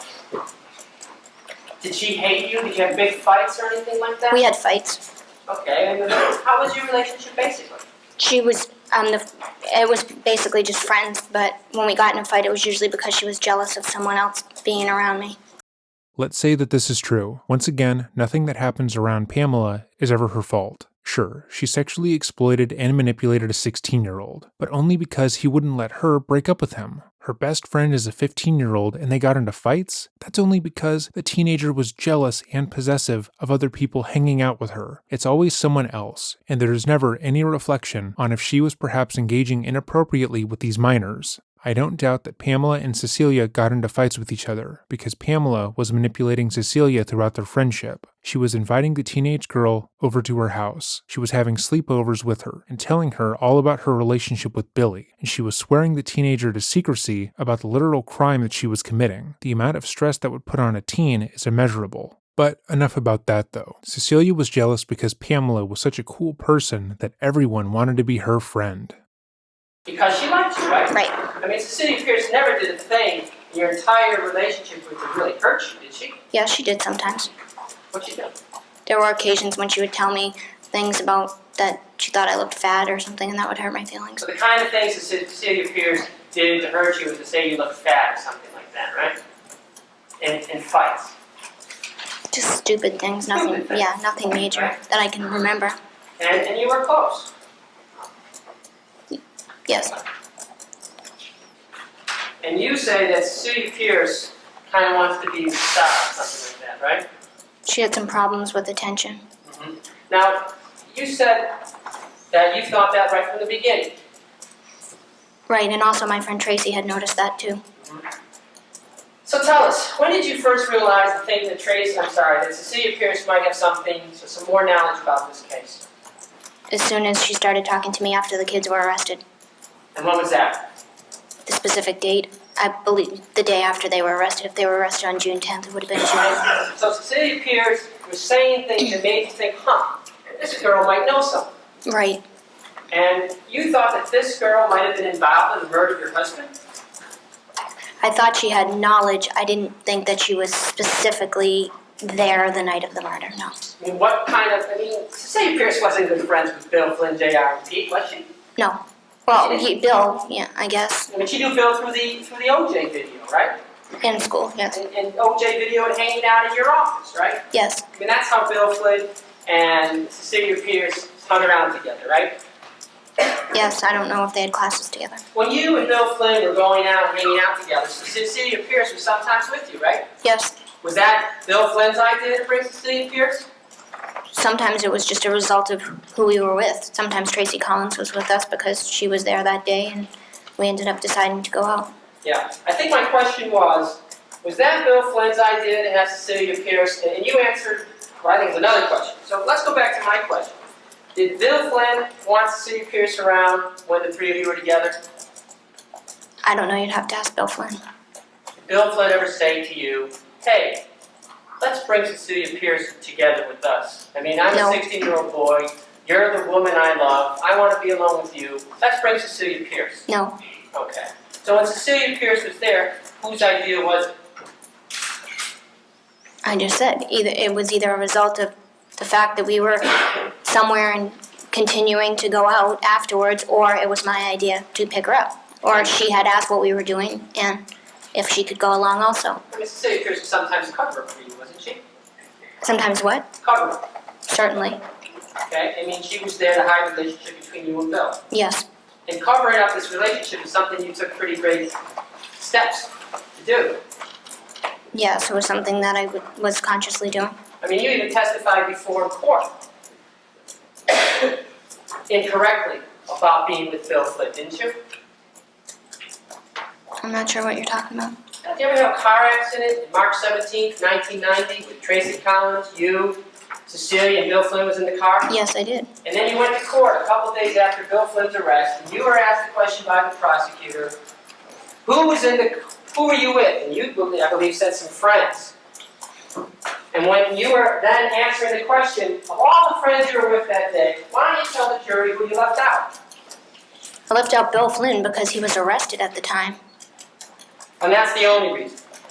Well, first of all, I was in the middle of a court proceeding, and I figured that if I had said Bill Flynn was in the car, that then most certain next question would be, and where is Bill Flynn? And I would have to get into the fact that he was arrested for the murder of my husband, which was something I was trying to avoid. And I didn't think it was important at the time because a guy had backed up into my car and it wasn't my fault. We noted this in our previous video, that there are always two explanations for events that Pamela talks about, the obvious explanation, and then Pamela's explanation. For example, how Billy got a hold of the pictures of Pamela wearing lingerie and posing provocatively. The obvious explanation is that she took photos and gave them to Billy, the minor she was having an affair with. She was already having sex with him, so giving him the photos isn't a bridge too far. If anything, it's less bad than what she's already done. But according to Pamela, she would have never done that. Instead, she gave Billy the undeveloped photos in order for him to get them developed, not because she wanted him to have them, but because she didn't want the man who developed the photos at the drugstore to see them. See, you really gotta think this through. She didn't think he would ever look at the photos himself. She could have never expected that. And when she found out that he had the photos, it was a huge violation. Every explanation of events involving Pam seemingly goes that way, including this one. She had to go to court over a fender bender that she was in, where Billy was in the car. But when she was asked who was in the car, she didn't mention Billy, not because she wanted to hide the affair, which was at this point still hidden, but because she didn't want to talk about how he had been arrested for her husband's murder, which would not have been asked because she wasn't in criminal court. No one would have followed that up the way she believed they would, but that more complicated, obviously stupid and false explanation is the one she wants to put forward, because then she can say she wasn't lying to hide the affair, even though she already admitted that.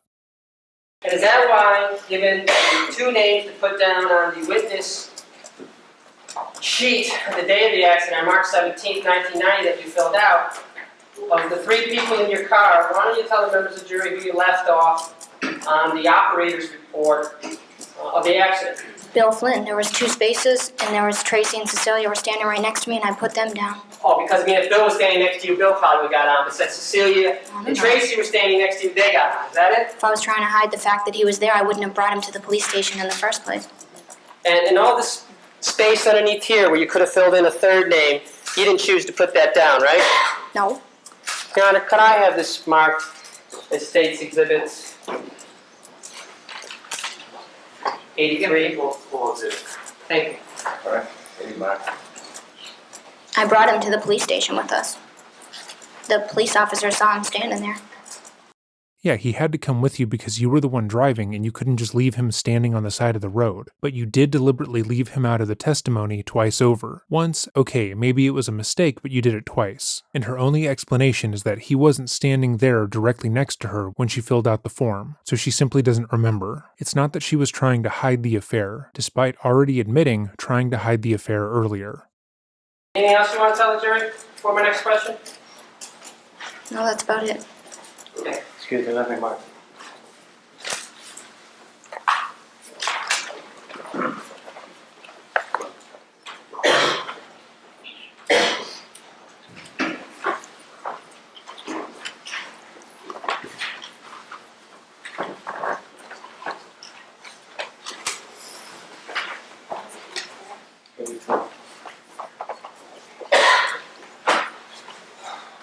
Were you under oath when you testified at that court proceeding and said, let me give you the direct quote so you know exactly what you said. Okay, who was operating the vehicle? I was. And did you have some friends with you? Yes. Who were they? Your Honor, she's already answered and said she left off the name. He's just putting in some other transcript at this point. It's an admission, Your Honor. She's already admitted it. What's the point? She hasn't admitted it, but I think it's cross-examination. Thank you. The attorney, who were they? Tracy and Cecilia. Now, is that a pretty accurate, direct quote of what you were testifying to? Yes, and Tracy and Cecilia were standing there right in the courtroom with me. Is this another version of your God's honest truth, what you decide to tell people or not tell people? It was more of an intentional avoidance of a bigger problem. Okay, because I mean at that time, if you would have mentioned Bill Flynn, you might have had to start answering a few more questions about your relationship with Bill Flynn, correct?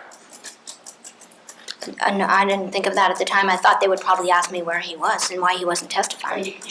Pausing just for a moment, because what the prosecution just said is damning, and I personally believe it should have been emphasized a bit more. He brings up her deliberately omitting Bill from the story of the car crash while under oath. She swore, in a court similar to the one she is in now, that only 2 other people were in the car and purposely left Bill out of the list. That is a lie by omission, but still a lie nonetheless. That definitively proves that she is willing to lie on the stand, which calls into question everything she has already said in this case. Why should the men and the women of the jury believe her this go-round, when the last time she was on the stand, she also lied? Her credibility was already shot, given that within the first 10 minutes of her testimony, she flip-flopped like a fish on dry land, but this only proves that further. I thought of that as a possibility. If you would tell the police about your affair with Bill Flynn, they would have started asking all sorts of questions, right? Well, most certainly.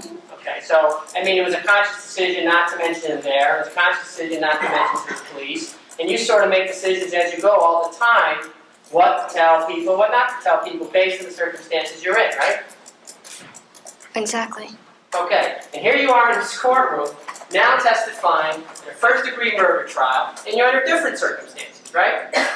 Yes? And now you've decided you're going to tell all and come clean.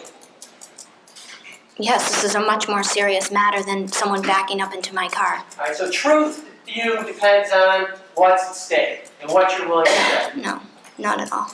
Well, you just said a second ago that didn't mean so much because it was only about a guy backing up and hitting your car. Right.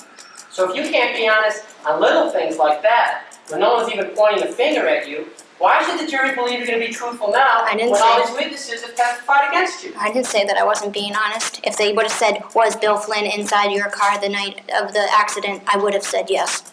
Again, it is not her fault for lying and then not telling anyone about Bill being in the car. It's the lawyer's fault for not asking her specifically and directly if Bill was in the car. The same way the police didn't ask her directly, the same way the police didn't tell her to put Bill down in her statement. If someone calls her out in just the right way, then she would have to be honest. But to expect her to be honest all the time, that's too much. This is such a poor excuse that it's insane that she is so adamant that she's in the right. Again, everyone else is lying but her, but also she is lying, but only because people aren't using the precise wording to ask her questions. If she lied on the stand this time, she only did it because the lawyers in this case aren't questioning her right. Nothing is ever her fault, and when it is, it also isn't, which is obviously so fucking absurd that it's unbelievable. How do you even get through to someone who thinks like this?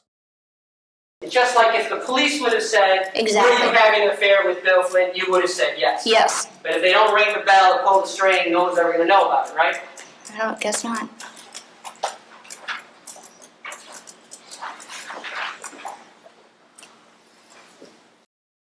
The fact that she doesn't see what's wrong with what she is saying is frankly still unbelievable. She thinks that this is a good defense, or at least somewhat reasonable, when it's just nonsense. All right, now, you started to tell us how Cecilia Pierce, right, started talking like she might have some information about this. Is Yes. that correct? Yes. All right. And when's the first time she does it? Why don't you be exact as you possibly can? The day after the kids were arrested. The day after. So the kids are arrested what day? It was a Monday night, Monday night? I think. June 11th? Like 10th or 11th, yeah.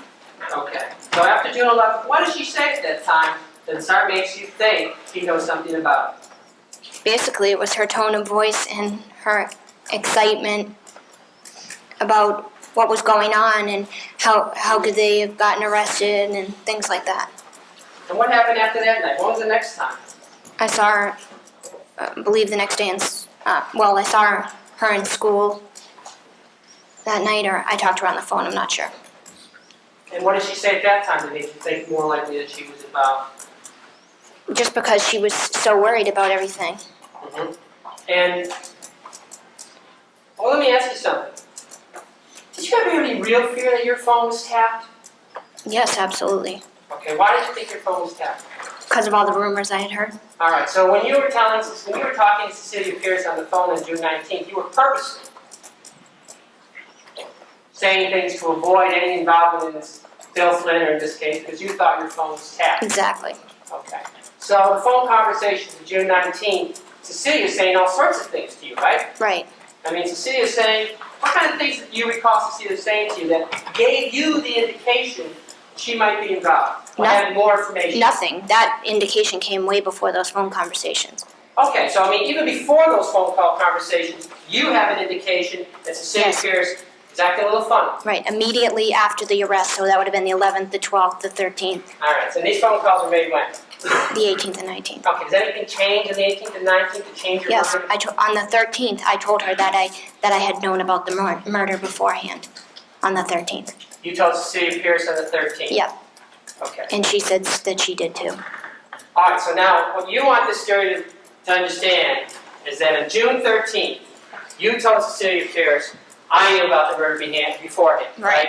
And prior to June 13th, you're under the impression Cecilia must know more about the murder than she's telling you, right? Right. Okay, now if Cecilia knew more about the murder than you were telling her, wouldn't she know whether or not you were involved? Or That's knew what about she it? said to me. Sorry? That's what she said to me. She said, how come Bill never told me that you knew?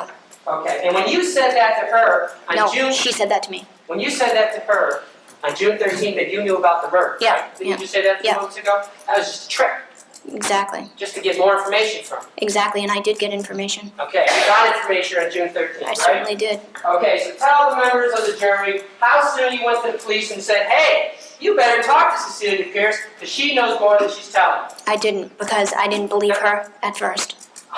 Just like you couldn't have believed Bill did it, right? Yeah, I mean, weren't you just telling us a second ago that the whole reason you said that to Cecilia Pierce was because you thought she had more information? So when she confirms that she does, you now tell this jury you don't believe it, so you don't go to the police? because of the information that she gave me. She told me there had been a previous attempt on Greg's life, and I just couldn't believe that at the time. That was the first time I had heard of that. I did not believe what she was saying, and I wanted to try and get a hold of Bill because I thought if I talked to Bill about it, that Bill, and I confronted him with what Cecilia had told me, then I would be able to know if he was lying or if he was telling the truth.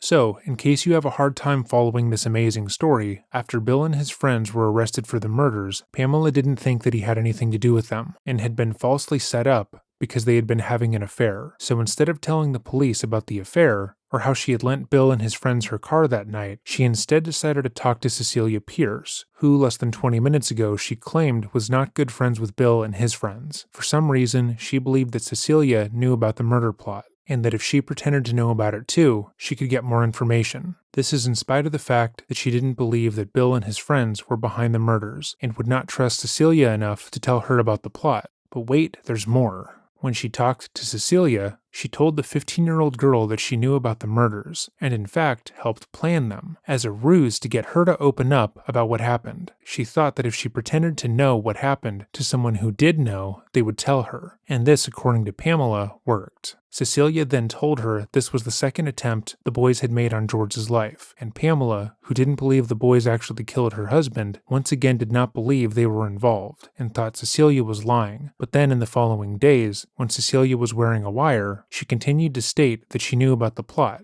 Just for fun, I guess. This is a worse excuse than Tony Todd or Diane Downs. This is so fucking stupid and nonsensical, I don't even know what to say. Our job technically is to commentate on this, to explain the rationale and logic behind why people like Pamela say and do the things that they do. But this is so poorly thought out, I don't know. It's just nonsense. This was June 13th, 2 Yes. days after Bill's arrest. So what were you going to do? Go visit him at ABC? Yeah, the thought crossed my mind, if you want to know the truth. So let's get this straight with the jury. This is another indication where you make a conscious decision, where you have information which might help solve the murder of your husband, which might tell the Smarts how their kid was killed, which might tell the Wojciech's how their son-in-law was killed, which might explain the senseless thing that everybody's been trying to understand from May 1st. You decide to make a conscious decision, I'm not going to tell the police. Right, because if I told the police, then they would find out about the affair, and they would know about the affair and how I would have to go through all that. Plus, I knew that the police were completely shutting me out of the investigation, and I figured that if I gave them more information, they would take it, they would run with it, and I would be back to square one, knowing nothing about who murdered my husband. That is unless the police asked about the affair in just the right manner. Then she would have told them. Because, as she said, an affair is not enough of a motive for murder. She says so many conflicting things that when she says a definitive reason like this, it conflicts with everything else she has said before. So you're going to do your own little investigation? Yes, I was. And you're gonna, At the time, I was not exactly thinking rationally. Judge, I don't mind her explaining her answer, but she clearly just wants to say what she feels like, not responsive to questions. There will be redirect after I'm done. All I want her to do is to be allowed to finish her answers, that's all I'm saying. Go ahead, anything else you want to say? Yeah, this is part of you asked me if I made a conscious decision, and my feelings at that time were part of the conscious decision. I was not acting rationally at all. All right, so now this is not a rational thing. You're sort of like off in the... Yeah, my husband was murdered. Right, and the last thing you want to do is tell the police some good information to help solve it, right? Because your husband was murdered. No. No, okay. So you do want to tell the police some information to help them solve it, but you don't. I was confused. I wasn't sure. I was bouncing that idea off both ends. Okay. Well, why don't you tell us how many of your friends, okay, you went up to around June 13th, okay, and said, let's talk about Cecilia Pierce. I think she must know some stuff about this. I made mention of the fact that Cecilia might have known more than she was saying. Around June 13th? I don't remember what the exact day was. And after June 13th, what else happened? Well, every time I told my friends anything about Cecilia's possible involvement or anything about all of the irrational ideas I was having at the time, they told me that I was crazy and that I should stop thinking and doing things like that. So I didn't really discuss it with people because everyone told me not to do it. No one in Pamela's life would affirm these statements, meaning that they are, and this is probably going to shock you, lies.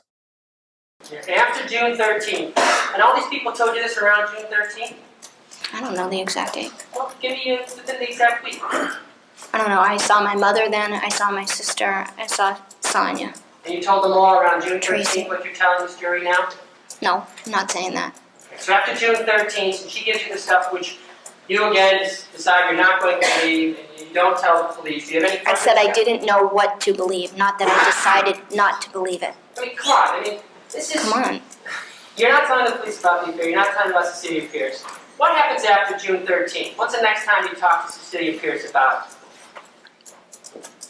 I might have seen her before the phone call on June 18th, I'm not sure.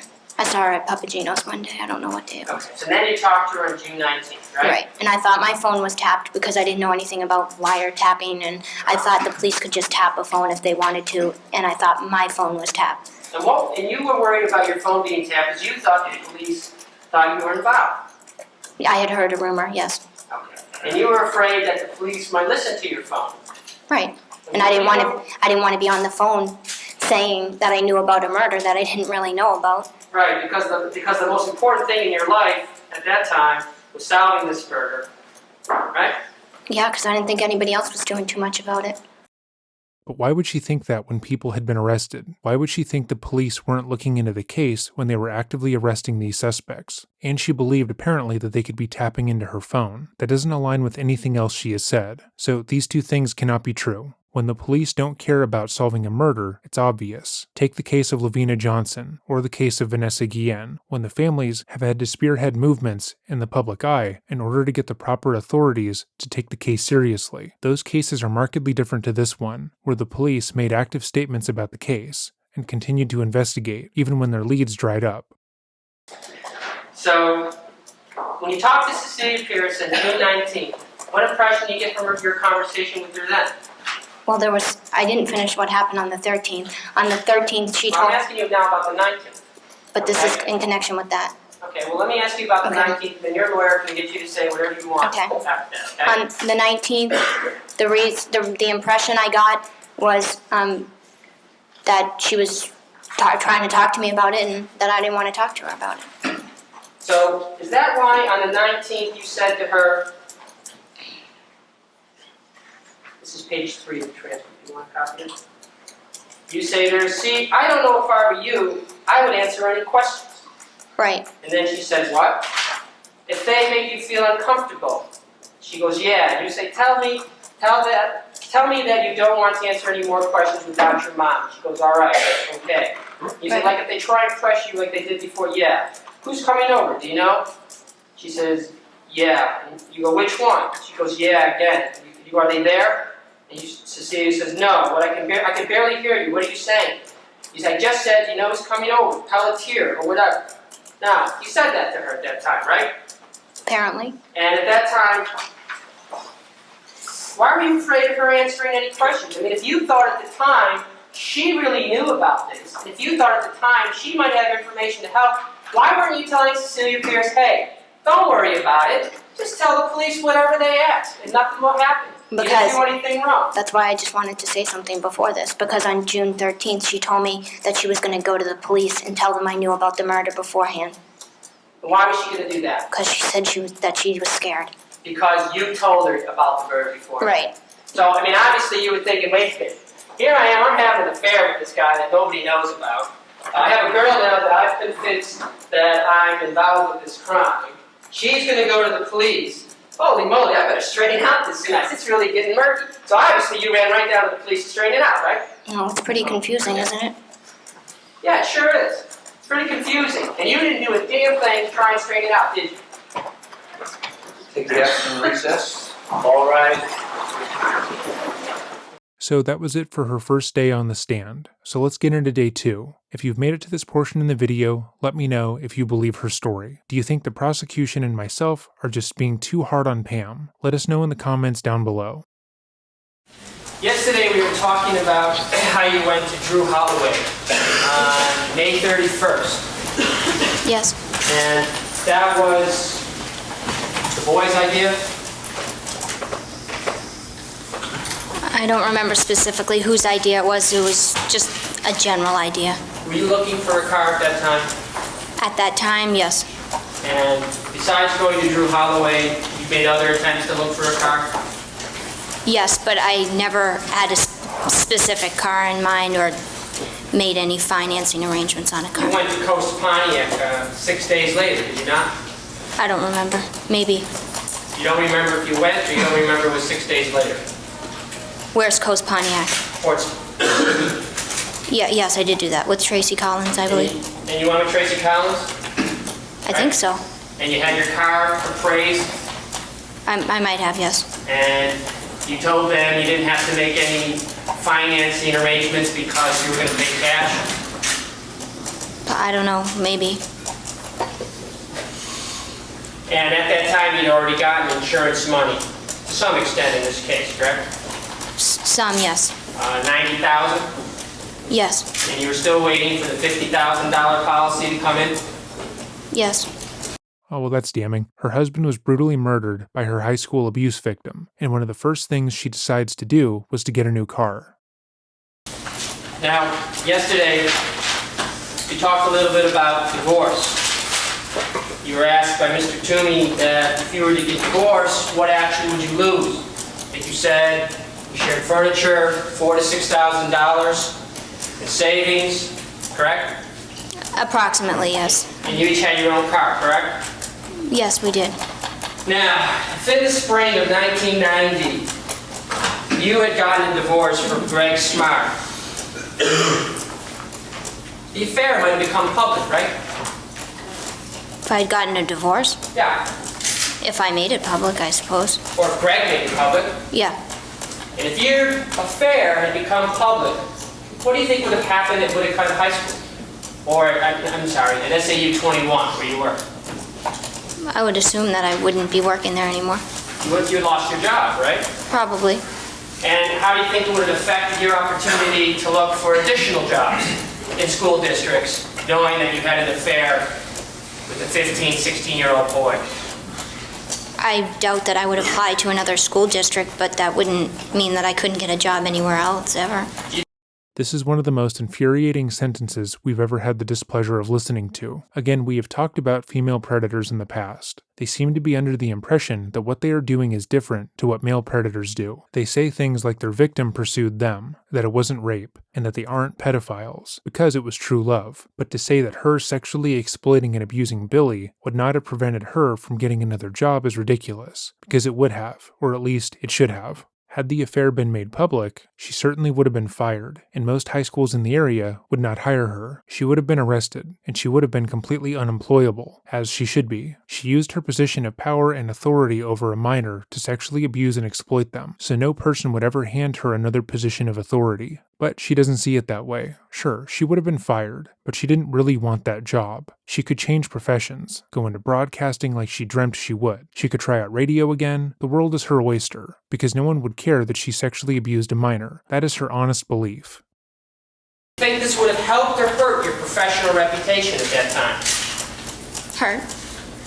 How do you think your family and friends would think about you essentially taking part in ruining the marriage that you had for less than a year by having a sexual affair with a 15, 16-year-old boy. I don't know how my family and friends would feel. Do you think your family or friends would approve? Probably not. You seem unsure. I mean, I don't think that they would stop being my friends and never talk to me again, but No, but the question was whether or not they approve, and you say probably not. Do you have any doubt in your mind that they would look upon this as quite inappropriate behavior for you? well, I'm not the first person in America that ever had an affair. But the affair was with a minor, so it's kind of different, meaning it's patently different. If you're an adult and you have an affair, you're probably a bad partner and maybe a prick. But most friends and family members can overlook that. They won't set their friends up with you, but you didn't do anything directly to them, so they can move past that. But Pamela, you had an affair with a minor, a person who could not drive, who had to ask his mother's permission to stay over at your house, who couldn't drink and make their own medical decisions. This is a person you had direct authority over, who wasn't psychologically mature enough to see an adult being romantically interested in them as being strange and inappropriate. So that's not the same fucking thing. And the fact that that has not occurred to her is truly shocking. When we've covered other predators, specifically male predators, most are well aware that what they are doing is harmful to their victims. They know that if they are caught, their friends and family will disown them, that they will become scourges of society, and that their lives will be irrevocably ruined. But not Pamela. Pamela believes that her friends and family will just brush off her sexually abusing a minor as just a weird, morally ambiguous thing that she did. Don't bring your teens around Pamela, they will joke. She might start dating them. Ah ha ha ha. But what she did is horrific. It doesn't matter that she thinks it was mutual and loving. This is truly one of the most disturbing things we've seen a predator say. And I had to read Nathan Larson's stupid fucking Predator Manifesto. Think about that shit. But that wasn't my question. My question was, don't you think they would look at you and say this is quite inappropriate behavior? Yes.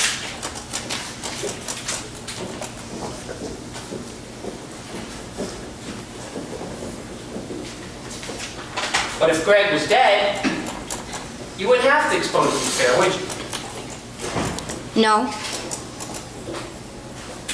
Unless, like, this happened. And you could keep the affair secret, as long as you chose, right? I don't know that. I don't know that Bill wouldn't have exposed it or Cecilia wouldn't have, or... And Bill and Cecilia were the only people who were part of your inner circle at this time who knew about the affair. Apparently not. According to Bill's testimony, JR knew, Pete knew, Frank Daly knew, Sarah Thomas knew. And then you've come into court and now admitted it because all those people know, right? No.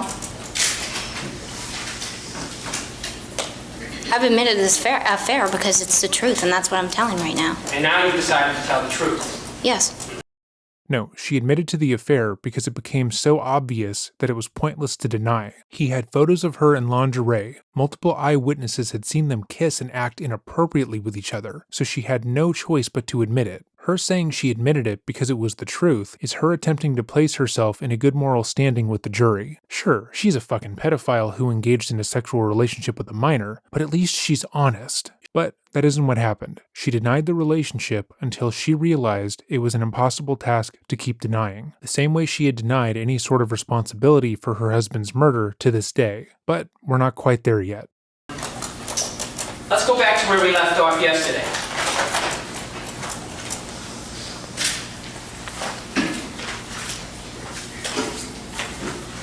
I think one of the last questions I had asked you yesterday was, you said that you told Cecilia Pierce on June 13th, 1990, that you knew about the murder.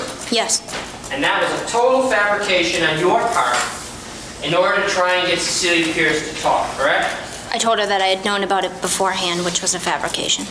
And that's what you wanted her to know, so you might be able to get information from Cecilia Pierce. Yes. And you now know, testifying, that Cecilia Pierce went to the police on June 14th, June 15th, and gave them all sorts of information on this case, correct? Yes. And as you sit here today, you know that the information Cecilia Pierce gave to the police on June 14th and June 15th inculpated you in this crime. Yes. So now, testifying before this jury, you say to us, the day before, I told Cecilia Pierce I was involved, or I knew about the murder before, right? Right. And is that the first time you ever told Cecilia Pierce that you had anything to do with the murder?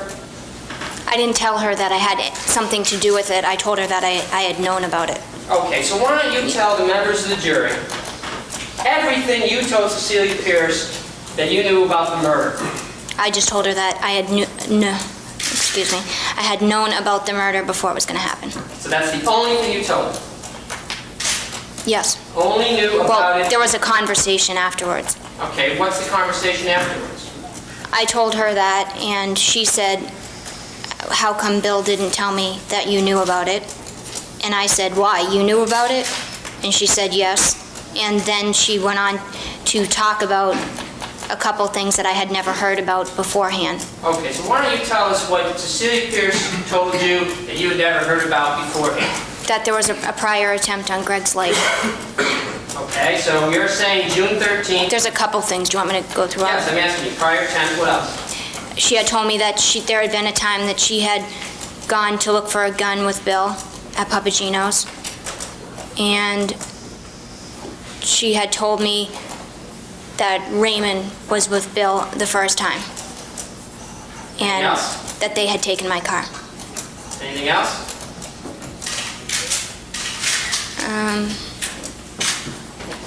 That Bill had done it, and that Pete and JR were with him. But see, I can't really remember because there was a lot of things going around in the newspapers at the same time too, and some of the things she was telling me were also in the paper, so I'm not sure what exactly came out when. What's somewhat infuriating about Pamela's statements is that sometimes her memory is perfectly clear, so clear in fact that she needs to correct her lawyer in the prosecution because she knows exactly where and when she said something, as well as why she said it and why it conflicts with other statements. But in times like this, when she's talking about her super secret, totally real plan to get more information about her husband's murder, even though she didn't believe Billy was involved, she doesn't fully remember what occurred. Sure, she knows the exact date that she told Cecilia that she knew about the murder, but she doesn't fully remember what Cecilia said, even though she testified to that fact the day prior, and remembers enough to know that her teenage friend is lying. And this is all the information you got from Cecilia Pierce before? Oh, and she told me that they had dropped gloves at the scene. She said gloves, more than one. Where was she getting all this information? I had assumed that Bill had told her. So what you're telling this jury today is that Cecilia Pierce and Bill Flynn are having all these conversations about the murder of your husband, which you know absolutely nothing about. Is that it? Yes, they testified to that also. Right. They also testified that you knew all about it and were part of it. Right. That's the part you're saying no. Right. Okay. And you're telling this jury that the murder of your husband's occurs, and Cecilia Pierce, who's a good friend of yours, for the whole year and a half and all through that summer, never says anything to you about it until 2 days after the boy's arrested. I didn't say she's never said anything to me about it. She said we talked about it almost every day, like I talked to everybody about this. And you talked about it every day. She never once told you, hey, you know, I'm really sorry your husband's dead, but I think I can help you here figuring out who it was. No. Well, Okay, she so did say that she was sorry Greg was dead. Okay, so what you're telling this jury is that Cecilia Pierce intentionally withheld information from you concerning the murder of your husband. Probably because she had some involvement herself. Okay, so what you're telling this jury is Cecilia Pierce wanted your husband dead. No, I'm not saying that at all. Well, you just said she had some involvement. I mean, Well, why do you think... in procuring a This is firearm. question, okay? And then you can answer. Why do you think Cecilia Pierce had involvement in the death of your husband? I didn't think she had any direct involvement as far as I didn't believe that she was there on the night of the murder, but I believe she had some knowledge of it. Okay. And you think Cecilia Pierce would intentionally withhold this information from you and from the police and never clue you in? Yes, And why would she do that? that's what I was trying to figure out. And you have no idea as you sit here today. I mean, you had no... I have an idea now. And, oh, that's what you told us yesterday, that she wanted to be the center of attention. No, my idea now is that she had her own involvement in this in procuring a firearm with Bill, therefore she was trying to protect herself. To be clear, that is not a crime. It's not a reasonable excuse for why she is saying that Pam was involved with the murders. Pam is not being thrown under the bus because Cecilia was to ignore her part in the crime, because she was not involved in the crime. Pam was, but she is trying to use the 15-year-old she emotionally manipulated as a sort of scapegoat. Remember, it is never Pamela's fault. Things happen to her, but she never does anything. And, just so we are clear, Cecilia did talk to the other adult about the plot to kill Greg, and that adult said she was being dramatic. Had her warning been heeded, things might have been different. The way that Cecilia Pierce was going to protect herself was not going to come in and tell the police, hey, I tried to get a fire, let me tell you about Bill Flynn who did this murder and all that stuff. Her way of protecting herself was to come in and make up this entire fabrication about your involvement to save her skin about a firearm. It wasn't an entire fabrication. Ms. Smart, I'll let you answer the question. I want to interrupt you. Please don't interrupt my question, okay? I'm sorry. It's difficult for Bill.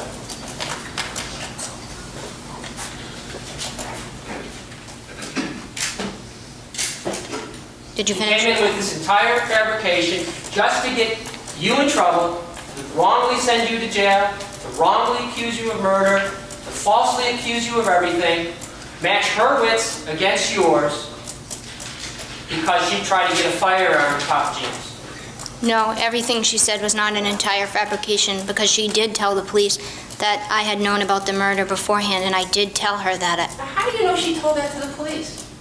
How do I know that? Because she just said that on the stand, and plus I read it in the paper When did you read in the paper? after I was arrested.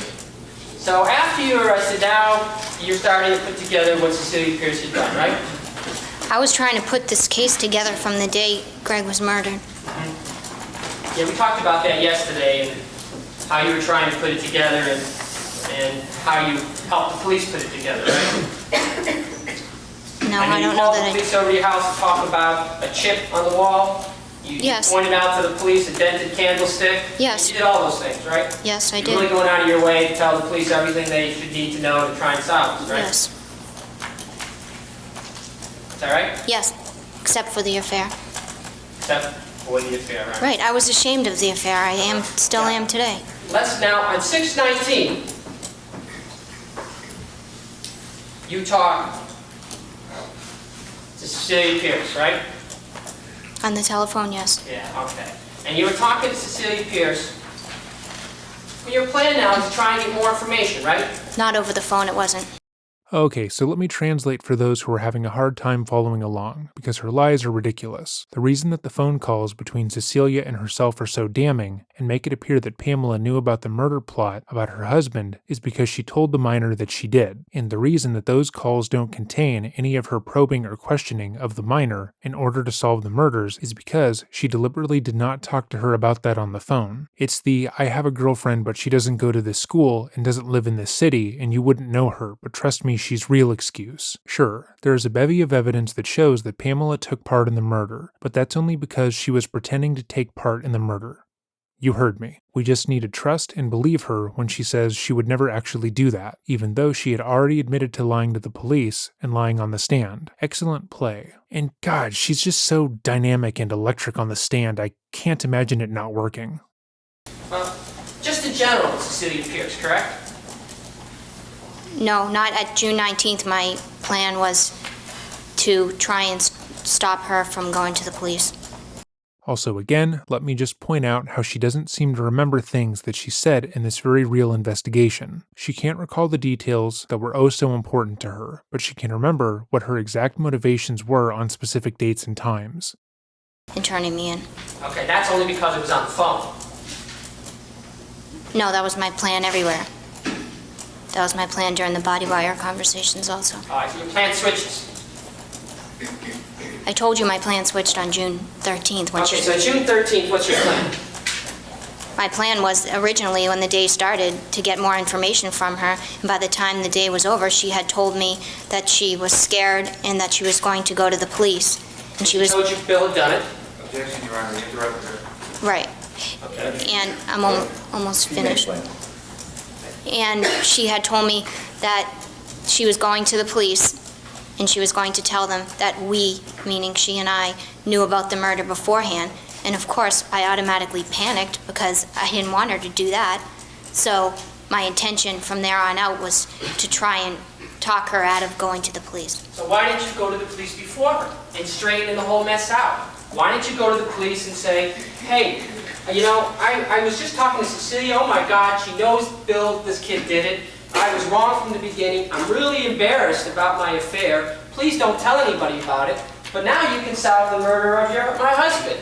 And now you can tell the Smarts how their son died. Now you can tell the world how this senseless thing has a sense to it. But you didn't go to the police on June 13th after talking to Cecilia, correct?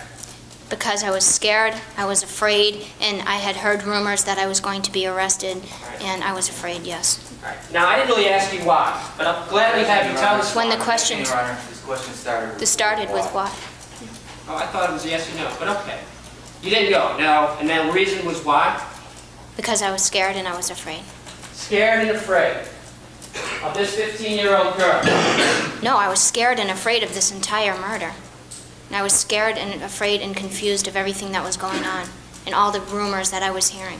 And you thought the best way to solve that, the best way to deal with this fear, the best way to handle this confusion and all your fears is not honesty is the best policy. Go to the police and tell them everything and let them sort it out, because in the end, you know you're only telling the truth and nothing will happen. Your decision is to withhold information and to start playing mind games with Cecilia. Yes, at the time that was my conclusion. Okay.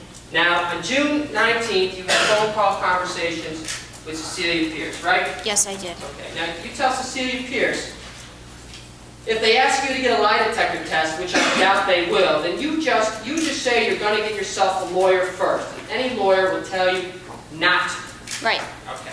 Did it ever occur to you to encourage Cecilia Pierce to take a lie detector test, to say something to Cecilia Pierce like, hey, just go talk to them. Don't worry about the lie detector test. You can handle that thing. Just give them a statement. Because then you would know, of course, that the police would find something out about the murder, right? I mean, if you encourage her to take the lie detector test, the Right. police might know who killed your husband. Right, but should be on the lie detector test saying that I was having an affair and that I knew about it beforehand and all those things, which I didn't want her Okay, to say. so why don't you just be honest with the jury and tell us it was more important to you that this affair, which would link you to Bill, which would link you to the murder, not come out over all this expression on your part that I'm obsessed with solving this crime, I'm obsessed with finding out who murdered my husband, but you're not so obsessed that you're willing to tell the police what you know, are you? I wanted to solve it in my own mind, in my own life, first. Okay, and then what were you going to do, make a citizen's arrest? No, I wasn't. At some point, obviously, I would have gone to the police with it. So Pam Smart, a 23-year-old student teacher, was going to use her own investigation skills, do her own investigation, not tell the police what she knows, talk to Cecilia Pierce, go out and talk to whoever else she knows, and then, of course, write a report, mail it in, and what were you going to do? I'm going to object to the form of these questions. They're multi-part questions that can't be answered yes and no. Numerous assumptions. It's essentially speeches. Cross-examination. Cross-examination, just so. First of all, I'm not a teacher. And second of all, yes, that was my intention, to figure it out on my own. My husband was murdered. I was not thinking rationally at the time. And unless you've gone through something like this, then maybe you can't understand. This is what is known as a cop-out, and it's like when you're watching a movie, and by the end of it they say, well, it was all just a dream, or it was all a delusion. Sure, it's an ending, but the ending is meant to somewhat obfuscate any plot holes or weirdness that happened during the plot. It doesn't have to make sense. The person is just crazy, or they were dreaming, or my personal favorite, it was all a delusion they were having before they died. That plot line was dropped, so it doesn't matter, because it never mattered. And also, fuck you for caring about where the plot was going in the first place, you stupid viewer of the movie. Pamela is stating that unless someone close to you was murdered, you can't properly understand her reasoning. I've lost people close to me, but I still don't understand why she's saying the things that she is, because most of this is nonsense and she's clearly lying, and she even admitted to lying. She claims that she felt the police weren't doing their job, despite the fact that she was paranoid that they would bug her phones during the investigation. She claimed they weren't taking her fears seriously when they routinely checked in on her and gave her updates when they felt they were appropriate. So her story doesn't make sense, not because she was bereft in dealing with the trauma of her husband being murdered, but because it doesn't make sense that she's lying. So in other words, now what you're saying is this talk with Cecilia is the product of some irrational behavior on your part? I'd say. So it's not a conscious decision to find out information from It was both. It was a very confused state. Now, so later on in the same phone call conversation, you say to Cecilia Pierce, you're talking about the OJ video. She said she's looking for her copy. And you say, well, the Department of Citrus doesn't like the video anyways, you know? And Cecilia says, but I told him that the superintendent had all the copies. Talking about somebody in the press who wanted a copy. And you say, but according to JR, Raymond and Ralph said, it doesn't come out on the tape, and you say, well, that's Raymond and Ralph. You know what I mean? Just say you don't, and that's it, you know? Cecilia says, yep. And you say, I mean, they can't convict him and arrest him on the word of another person. And Cecilia says, well, like you said, they can always switch it around and say that Raymond and Ralph did it. And you say, right, and that's it, you know? Raymond. How would Raymond and Ralph know anything, you know? Because maybe somebody told them that, or that somebody else said that they did. Your Honor, is this a question or is he reading in the evidence? I'm getting to the question, Your Honor. It's the foundation. It appears to me what he's doing is putting in the transcript. If he wants to put in the transcript, he should do it through a witness. Judge, I have specific questions designed to be statement that she says on this. Objection is overruled. I don't want to get it out of context, trying to give the jury the full context. The last statement you said, and I'll repeat, is right, and that's it, you know? Raymond, how would Raymond and Ralph know anything, you know? Because maybe somebody told them that, or somebody else said that they did, you know what I mean? They can't, you're not going to get convicted of murder on someone else's opinion, you know what I mean? Like if you were missing that night or something like that, how do you know what is according to JR? What was the statement that I said about JR? You said, but according to JR, Raymond and Ralph said. Right. And then you say, well, that's Raymond and Ralph. You know what I mean? Just say you don't, and that's it. You know. I mean, didn't you tell us yesterday that when JR and Pete and Bill were at your house, you went upstairs because Bill said he was alone. You stayed upstairs for 45 minutes, right? Right, and according to JR meant according to what I had heard that JR was saying, because I had also heard what Ralph and Raymond were saying, and I had heard what the entire town of Seabrook was saying, and what the police were saying, and what the newspapers were saying. And what did you hear was what JR saying? I heard that JR was saying that Ralph and Raymond had done the murder. You heard this from JR? No, I heard it from Cecilia. Cecilia said, I heard JR was saying up in ADC that Ralph and Raymond had done the murder. So on June 13th, what time of day? I mean, on June 19th, right? Right? Right. JR has been in ADC for 3-4 days, and you're saying rumors have gotten On back? June 19th, he's been there for 9 days. All right, say 9 days. I think the rest of June 11th, so it's 8 days, right? Right. You say rumors have already gotten back to you, what JR is saying at ADC. Absolutely, rumors were getting around about everything. And you're saying that JR was saying what about Raymond and Ralph? Like I said, JR never said this directly to me, but I had heard that JR was saying that Raymond and Ralph had committed the murder themselves and were blaming it on Bill, Pete, and JR. I'm sorry? Raymond So and why would you say to Cecilia, just say you don't, and that's it, you know? I mean, why are you telling... Because I'm telling her to say that she doesn't know anything. Okay, and then later on, when Cecilia says to you, well, like you said, they can always switch it around and say that Raymond and Ralph did it. Right, because that's what I had said. JR can say whatever he wants up in ADC. I don't know what he's saying. They can always switch it around and say Raymond and Ralph did it. Why are you telling this to Cecilia Pierce? Because we had had discussions previous to this about it. About what? About the possibility of Raymond and Ralph doing the murder. And so now, this time, after Cecilia Pierce has told you on June 13th that Bill Flynn has done the murder, which is news to you, 5, 6 days later, you're now saying that you're talking about somebody else may have done the murder? Yes, I did not want to believe Bill Flynn committed this murder. So there's nothing anybody could have done to convince you that Bill Flynn had committed this murder? At that point, no. And I still, even after his arrest, didn't believe that he had done it. because Bill Flynn's not the kind of guy who's going to go off and mastermind a murder, is he? I don't know. Sorry? Apparently, yes, he pleaded guilty to the crime. But you never thought that, right? I mean, your opinion of Bill Flynn, he couldn't do that. Murder someone? Right. No, I didn't think so. So this jury, you're going to say, well, yes, now he did that. He said he did it. I don't think he'd plead guilty to a crime if he wasn't guilty. Now, when you say to Cecilia Pierce, they can't, you're not going to get convicted of murder on someone else's opinion. Who are you talking about? Who's the they? Police? She said, I believe Bill, Pete, and JR were possibly going to say that she had known about the murder beforehand and that she was worried that if they said that, the police would arrest her. So you're giving her comfort at this point. Right, I told her I was doing everything I could to try and get her not to go to the police.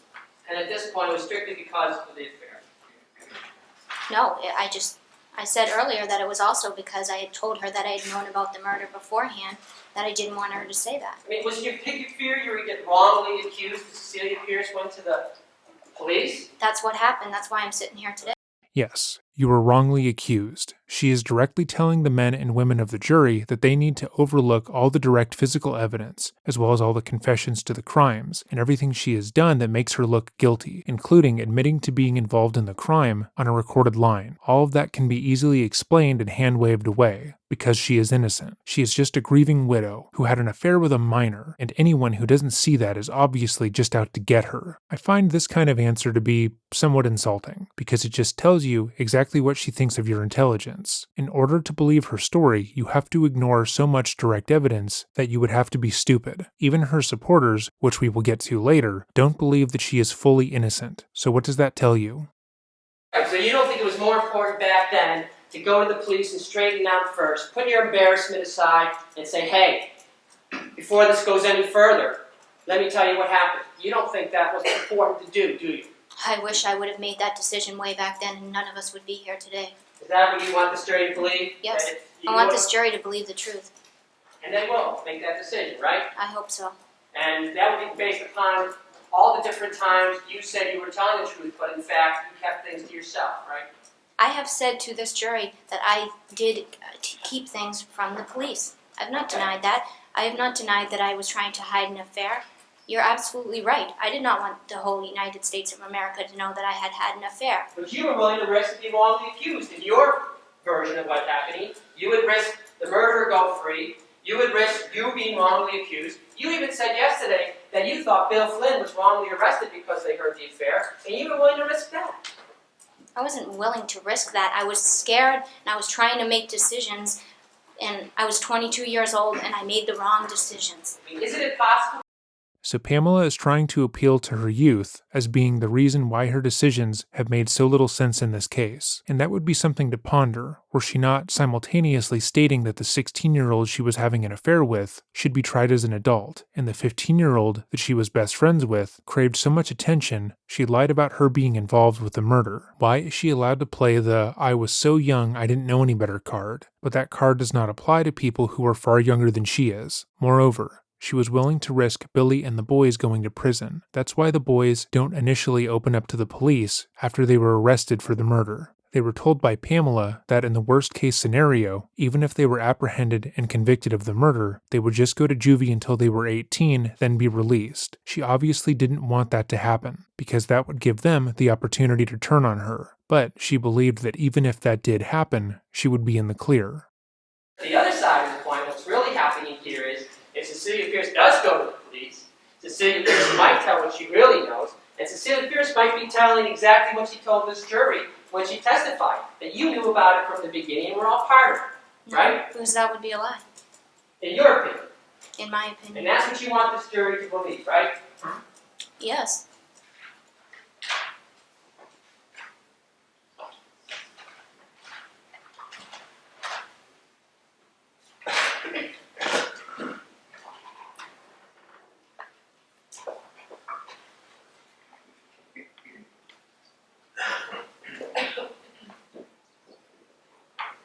Now,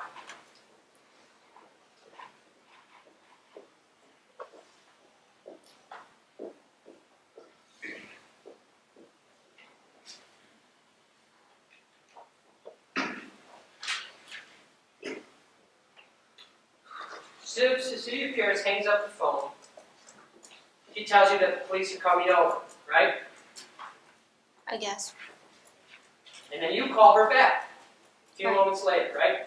Right. And you call her back, and one of the things you say to her, you say, they're on trial, and that's it. So you just, answer the question, and that's it. We're going to try and get you to talk and to confess. And you know they're going to say, we know you know, and all that. Try and make you nervous. But all you have to do is just maintain the same story, and that's it. You don't know, and that's it, And as far as where you were that night, I would get the story straight, so that they don't get suspicious and wonder where you were and all that, But just answer their question. Don't offer any information, She says, yeah, I know that. I don't know. I'm nervous because, the TV keeps saying they're going to arrest the girl for driving them up. Right. You say all this, you call Cecilia Pierce back to tell her, don't confess. Right. You call her back, just answer the questions, don't offer any information. Right. Did you ever think to say to Cecilia Pierce, look, don't tell them about the affair, but tell them what you know about Bill? No. Never entered your mind. No, because then she would have said that I had known about the murder beforehand. And what I was talking about getting her story straight was when she had originally gone to the police and they had come to her, I guess, and they asked her where she was the night of the murder. And she had told them that she was at work at Papagino's, and she found out later that she was really at her aunt's house. And I told her that she better get the story straight because it was the truth. That wasn't a lie. When did she tell you this? Shortly after the murder sometime. I think she said her mother had told the police that she was at Papagino's that night, and she wasn't really, and she wasn't trying to lie. Her mother wasn't trying to lie either, but I just figured that if she got that straightened out, then they wouldn't call Papagino's and find out she wasn't there and then think she was involved, like at the murder scene or something.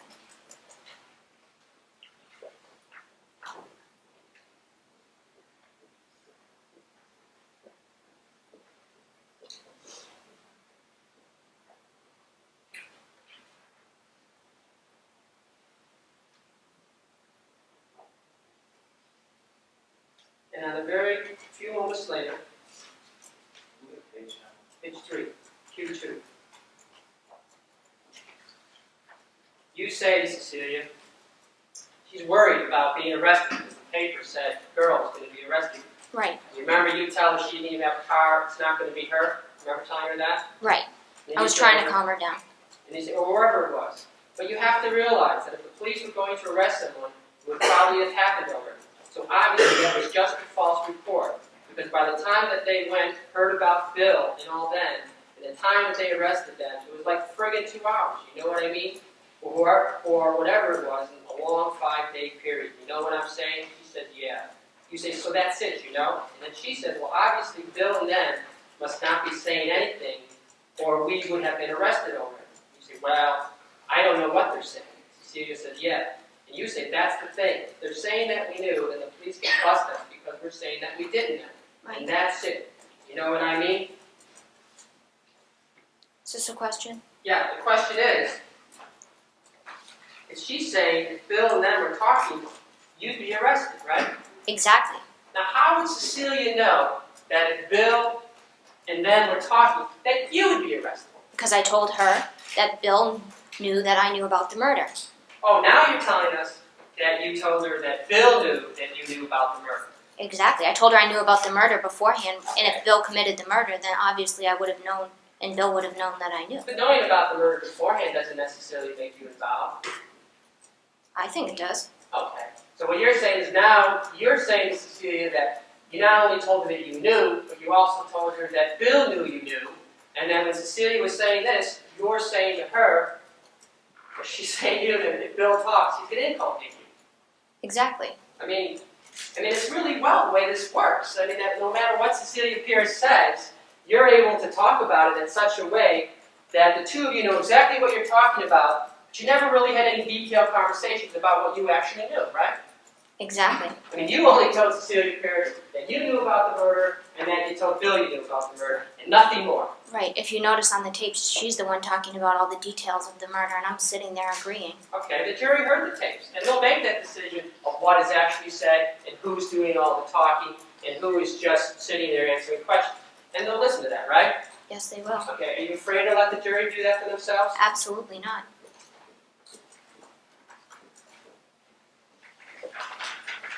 So now, Cecilia Pierce is telling you, if they're talking, we would be arrested, right? Right. Okay, so obviously Cecilia Pierce, in your mind, must have the incredible fear that Bill and them have detailed information about her involvement. You'd have to ask Cecilia. I don't know what her feelings were. I can only comment on what mine were. All right, will you tell me what you think it meant when Cecilia said if Bill and them were talking, she was going to be arrested? I'm going to take you on awesome speculation. Explains her actions and tapes, Roman. On the tapes and her conduct afterwards. Questions over there? Tell us what you thought it meant. Specifically what? Again? Specifically, Yeah, what? a person tells you that if the guy in jail starts talking, I'm going to be arrested. What does that mean to you? That she had some involvement. Okay, she had some involvement. She knows probably a lot more about this murder than you thought of before, right? Right, I didn't know how much involvement, but... Okay, so after June 19th, you don't go and tell the police that night, my lord, I can solve the murder. Let me tell you what Cecilia just told me, right? No, I was thinking about trying to get a hold of Bill, because I wanted to confront Bill with the information Cecilia had given me and see if he would tell me whether or not he had done it. I mean, didn't you think that'd be very suspicious? I mean, here you are worried about the affair coming out, and you're telling this jury what you were going to do is go see your ex-lover who's in jail, arrested for the murder of your husband, and have a visit with him? That's exactly why I didn't go there, and I was trying to think of a way to contact him without being that obvious. Okay, so you were going to, how are you going to do that?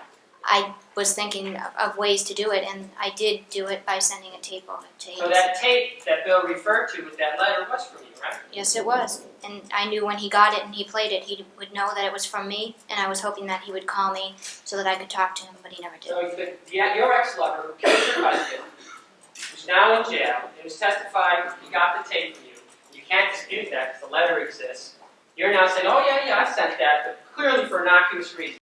So once again, Pamela is caught in a lie. This time it's about whether or not she had sent Bill a tape while he was in prison. Originally, she claimed that she hadn't, and she would never, because he had killed her husband. But now, while on the stand, after already lying about this while under oath, she changes her story. This is the issue with Pamela. She will say whatever benefits her in the moment, despite the fact that she already said something entirely different minutes earlier. If the prosecution were to provide her with a slam dunk defense, a scenario that clearly didn't happen but would make her look good and innocent, she would immediately agree, even if it makes no sense with her original stories. I mean, right? The reason being what I just said. Yeah. I mean, when does your loyalty switch? When does your loyalty switch away from your embarrassment, away from your affair, away from keeping this quiet from everybody and letting the world decide what really go on here? And when does it switch to solving the murder of your husband, which you said and professed many millions of times was the number one thing on your mind? When does it switch? That was part of the whole thing. The only time it switched is when you came into this court. No. I mean, you didn't tell any of the police prior to your arrest about it, right? Greg was dead. I didn't feel like dragging either one of us through the I mud. see. Greg was dead, so no longer mattered. Is that it? No, that's what mattered. That mattered more than anything that Greg was dead, but not that much, though, really. That mattered more to me than anything. Again, the prosecution is being a dick. Had Pamela garnered any sort of sympathy while on the stand, him directly telling her that her husband's death didn't matter to her would be seen as incredibly inappropriate. She could actively be upset about this assertion, and no one would blame her. But again, she doesn't react. She barely cares, based solely on her tone and expressions. It's almost laughable how she says that his death mattered more than anything, because that's obviously not the case. Okay. It mattered more to you than anything, so explain to us, again, why you're worried about embarrassment, and you're worried about being exposed about having an affair. Took precedence over you telling the truth. Because I was confused and I was stressed out. I had no information at all. And when something like this happens, people don't always act correctly. They don't always act rationally. And I used very poor judgment. And I'm sorry for that, but I did not have anything to do with the murder of my husband. Again, this is the ultimate get-out-of-jail-free card that Pamela is playing. Most people have not had someone close to them murdered, so they would be more or less inclined to give her the benefit of the doubt. The issue is that none of her behavior after the murder is out of line with her behavior before the murder. She acted relatively the same, save for the parts she wants to excuse. She had already slept with a minor, her best friend was a 15-year-old, and she continued to emotionally manipulate them in the weeks following. She is not trying to excuse not showing up to work after he died, or excessive drinking, or anything that her grief would explain. She's trying to explain away why all the evidence points to her involvement, and it's a bad explanation. And honesty is the best policy in your book, right? Apparently not always. Now, very next day, you have a full opportunity to talk to the police, right? Contact that I initiated, yes. You initiated? Yes, I did. Okay, they wanted to talk to you about the certification hearings coming up, correct? I called them up and asked them why no one was talking to me about anything since the kids had been arrested, and how come I had no information once again. But June 20th is when they came to you and talked to you about maybe having to testify Right. at a certification hearing, right? Because I said I wanted to help in any way in getting them certified as adults. Right, because now you want to get Bill Flynn, right? You know what we just said? You want to do anything you can to get them certified as adults, right? If he murdered Greg, I wanted him in jail. Right. And if he was going to be certified as adults, the full thrust of the criminal justice system would be thrust upon Bill Flynn, right? Yes. And that's the same conversation we talked about yesterday. When they said, we need a little help on the motive here, you said, beats me, guys. Right, because I did not think that an affair was a motive for murder. I mean, so you now, not only are you talking two different things to Cecilia about pretending you were involved, telling her not to go to the police to save the affair, you're also telling this jury that you really wanted to get them certified and you wanted to help in any way that you can, and you keep saying that you want to go to the police and tell them and be helpful. At the same time, you're telling this jury you're not going to tell them what they need to know. I mean, you're making that decision. Right. Because if you told them what they knew, what you knew, they'd find out the connection to the murder, wouldn't they? I think they had pretty much established that. They had already pretty much established your connection to the murder? They had established that I had an affair. Sorry? They had established that I had had an affair. So on June 20th, they already know. Is that what you're telling me? I think they did. So did you ever say to them, hey, you know about my affair, I'm really making some mistakes here, I'm really screwing up, let me come clean with you. Did you ever tell them on June 20th? Yes or no? No. In fact, they asked you about Cecilia. In fact, they didn't even ask you about Cecilia. You went out of your way to talk about it. Right. I wanted to try and throw them off the track of her. And the reason you want to throw them off the track is because you haven't quite finished your own little investigation yet, right? Exactly. It's now a month and a half that Greg has been murdered, and you, Pamela Smart, your own investigation is just getting underway and you need more time. Exactly. Did you think you could do it better than the police? I didn't care. Then what were you going to do if you finished your investigation? Cecilia told you she was involved. Bill Flynn tells you he's involved. He says straight to your face, Pam, I loved you, so I killed him. What were you going to do then? I would have gone to the police. Only then would you have gone to the police, right? Right. I wouldn't have believed it unless I heard it from Bill's mouth. All right, so your excuse to this jury of having never helped the police with this information is strictly because you hadn't finished your own investigation, right? And I told this jury that I didn't want the affair to come out. I know, and that's obviously, given the choice between telling what you know, let me rephrase this. In every circumstance we've seen over the past 2 days, when it's come to a choice between exposing you in embarrassment to this affair, helping anybody, families understand this murder, the police investigate and start putting the pieces together, the affair always is won out. I was not convinced that Bill did the murder, so that's not even a choice that I made. Yeah. Because if I was convinced that he did it and then I didn't talk about the affair, then that would be different than the fact that I wasn't convinced that he did it. You done? Now, the question is, did the affair always win out? Yes No. or no? That was a constant struggle in my head. Not always. Okay, so tell us when you decided to tell what you knew instead of keeping the affair secret up until June 20th. No, you said I the didn't. affair didn't always win out. You tell us. I didn't. There wasn't a time. There wasn't a time. Okay, so going back to the question, the choice came down to whether telling of the affair or giving the police information. Up to this point, the affair always won out. Yes. So now you're talking to the police, June 20th, day after you talk to Cecilia Pierce on the phone, a few days after she first tells you all the information she has, and this is what you say to her. Page 45. Yeah, well, the only concern I really have, honestly, is I don't know if I agree with how poor Cecilia is being treated in all this. I really don't know that I agree with that. I mean, Cecilia, I highly doubt had anything to do with anything about this.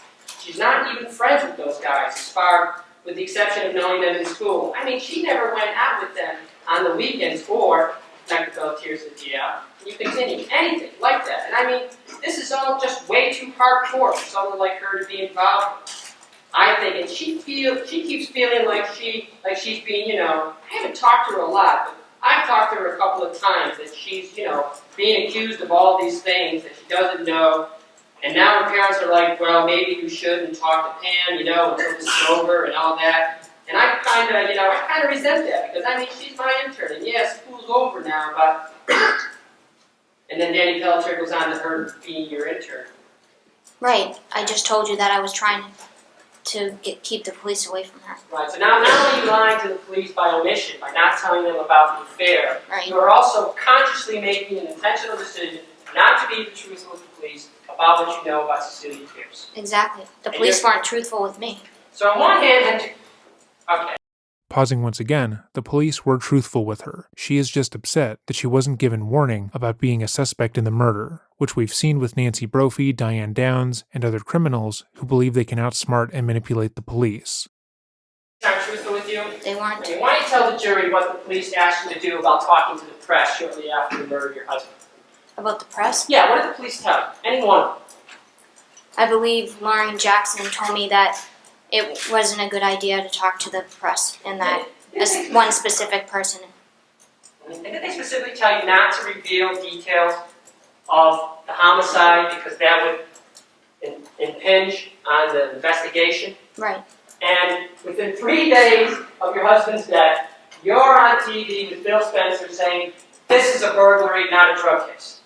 Right, because everyone was saying that Greg was a drug dealer. And Greg was not a drug dealer. Greg was a good person. And I did not want him buried with people on the news saying that this must be a mafia killing and drug related and all these things. So that was more important to you than letting the police do their job and figuring out who committed this crime. Giving Greg some dignity, yes, that was more important to me. So the press potentially running with the story that Greg could have been a drug dealer or in debt from a mob boss in Atlantic City was somehow worse than her having cheated on him with a minor for months. Never mind the fact that she also stated he cheated on her, which forced her into the arms of said minor, a story that has never been corroborated. Moreover, there is no evidence that that story was going to be run. The reporter she spoke with has stated that they were never going to state that definitively, but instead, she said when they wrote about the case, they mentioned potential motives for the crime, because that is what their job was. You were afraid that if the police did their investigation, the dignity wouldn't come out? Not then. You should have heard what the news was saying. It was important to you at that time to make sure that you got your version out as soon as possible that this was a burglary. That's what I was told by the police And it you was. talked to Bill Spencer not only before Greg was buried, but you did a full 15-minute interview with him in your house 4 or 5 days after that, right? Right, and I talked about Greg. Yeah. And you also talked to the union leader, the Dairy News. I sure did. You talked to them all. Yep. And the police have been telling you not to talk to the press, correct? They didn't say don't talk to the press. They said that sometimes the press mixes your words up, which I definitely learned that And you lesson. disregarded all that. Yeah. No? Yes, You didn't talk I to the press? I said yes. Okay, so at some point after that, the press started saying, we're not going to give you any more information at this point. press? You couldn't be trusted. The press. Please, I'm sorry. Did they say those words to me? Is that what you're asking? They never said No, those. they didn't tell you, but I'm saying they stopped giving you information shortly after that, right? They never gave me information before that. I found out, they didn't even tell me Greg was shot. I found out on the radio while I was driving down the road. And that was what, the very next day? Yes, that's how When I the found out. autopsy report was released, right? Right. And I'm the victim's widow, and I find out on the radio. But they You're the victim's murderer, and you find out on the radio. Sorry, had to make the correction. told you about their investigation in New Jersey, didn't they? They mentioned something about being in New And Jersey. they were looking at leads in New Jersey, right? I think they said something about a gun ring or something. And they also told you about investigating some people in Greg's past, Kim Silver. Yes, Okay, so they told you about that, right? I told them about that. They came to you, though, and asked you about it and told you what their investigation showed, right? No, they never told me what their investigation showed. They just asked questions. And they came to you and told you about it. They asked me about it. And did you ever go to the police and say to them after June 19th or during this interview on June 20th and say, look, I know you guys are a little annoyed at me, I know you guys haven't been giving me stuff, but let's make some trades here. I got some great information. I'll give you my great information if you give me your information. Did you ever say to them on June 20th? They didn't seem too concerned with anything I had to say. They didn't. I mean, they talked to you for 45 minutes on tape. They didn't seem too Yeah. concerned. About certification. So you tried to tell them. Is that what you're telling this jury? You tried to tell them, but they No. wouldn't hear? No. Okay. You're telling this jury they didn't seem too interested in information about who might have killed your husband. Is that what you're telling this jury? They didn't seem too interested in my opinions or my theories on. Did you offer the opinion that Cecilia Pierce knows about this crime? No, I didn't. Again, for those following along at home, Pamela is upset that the police didn't seem interested in her theories or opinions on her husband's murder, but also she didn't share her theories or opinions on her husband's murder with the police at any point, and she also admitted to purposely misleading and misdirecting the police because she wanted to solve the case herself. So she is mad that the police didn't accept her lies and misdirections wholesale. Sure, if they had listened to her, they would have been pointed in the wrong direction and her husband's murder would have never been solved, but it was more important to her that they just believed her. You did just the opposite. I read it a second ago. You Right. did just the opposite. Right, and I just said that. Okay. And you have to admit that because it's on tape, right? I have to admit that because And that's you the truth. have to admit to this.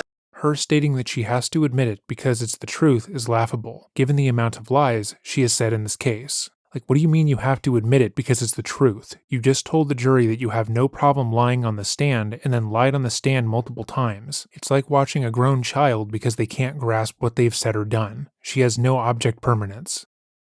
Jury, that you were hiding the information about Cecilia Pierce from the police because it's right there on the tape. There's no way you could ever deny that, could you? If I was guilty, I would have pleaded guilty and plea bargained with the rest of them. Just strike the county sounds. Jury will disregard that statement. Your Honor, please press for minute.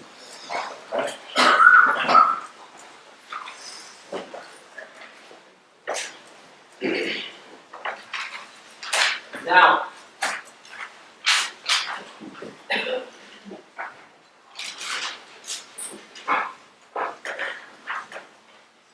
your attempts to distract the police from Cecilia Pierce go way beyond your saying just that she's scared and I think she's being poorly treated, right? Well, are you talking about a specific Well, I incident? mean, when you talk to the police on June 20th, the very next day, you not only say that Cecilia Pierce is not connected to the crime, but you say that you've counseled her to tell the absolute truth, right? I said that to the police. Well, let me read it to you. Page 48.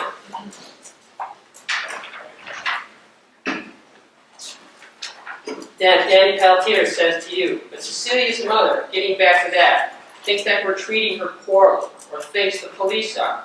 You say yes. Yeah, Cecilia does too, I think. Danny Pelletier says, should leave her alone, or, it's inaudible, and then you say, she feels like she's being accused and that she didn't do anything.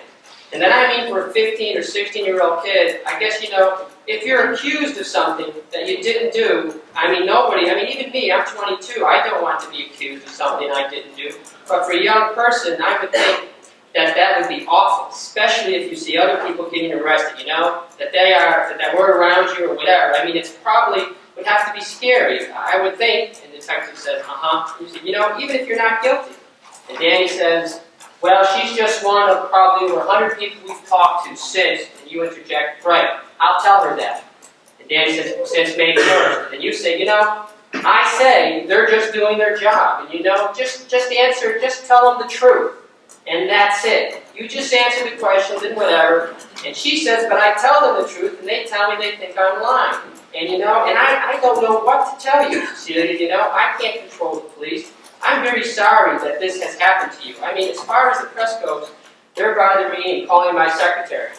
Now, you tell the police on that day that you've counseled Cecilia Pierce, tell the truth, just answer the questions. Right. That's a bold-faced lie. Right. Just as the other thing about your information of Cecilia Pierce's involvement is a bold-faced lie. Yes. And you know that this is on tape. It has been on tape since June 20th, 1990, correct? To audio tape? Yeah, audio tape. I guess, if you say. Well, I can play it for you right now. You hear it, right? I believe you. Sorry? I believe you. If you Danny Pelletier can come in and testify about what went on that day, right? Right.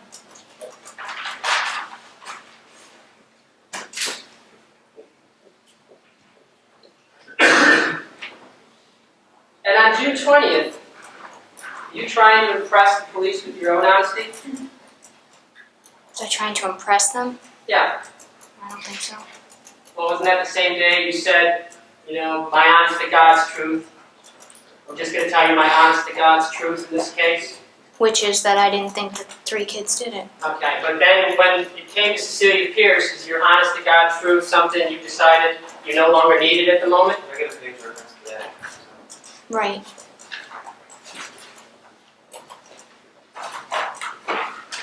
It's 32, 35, 37, your honest to God's truth.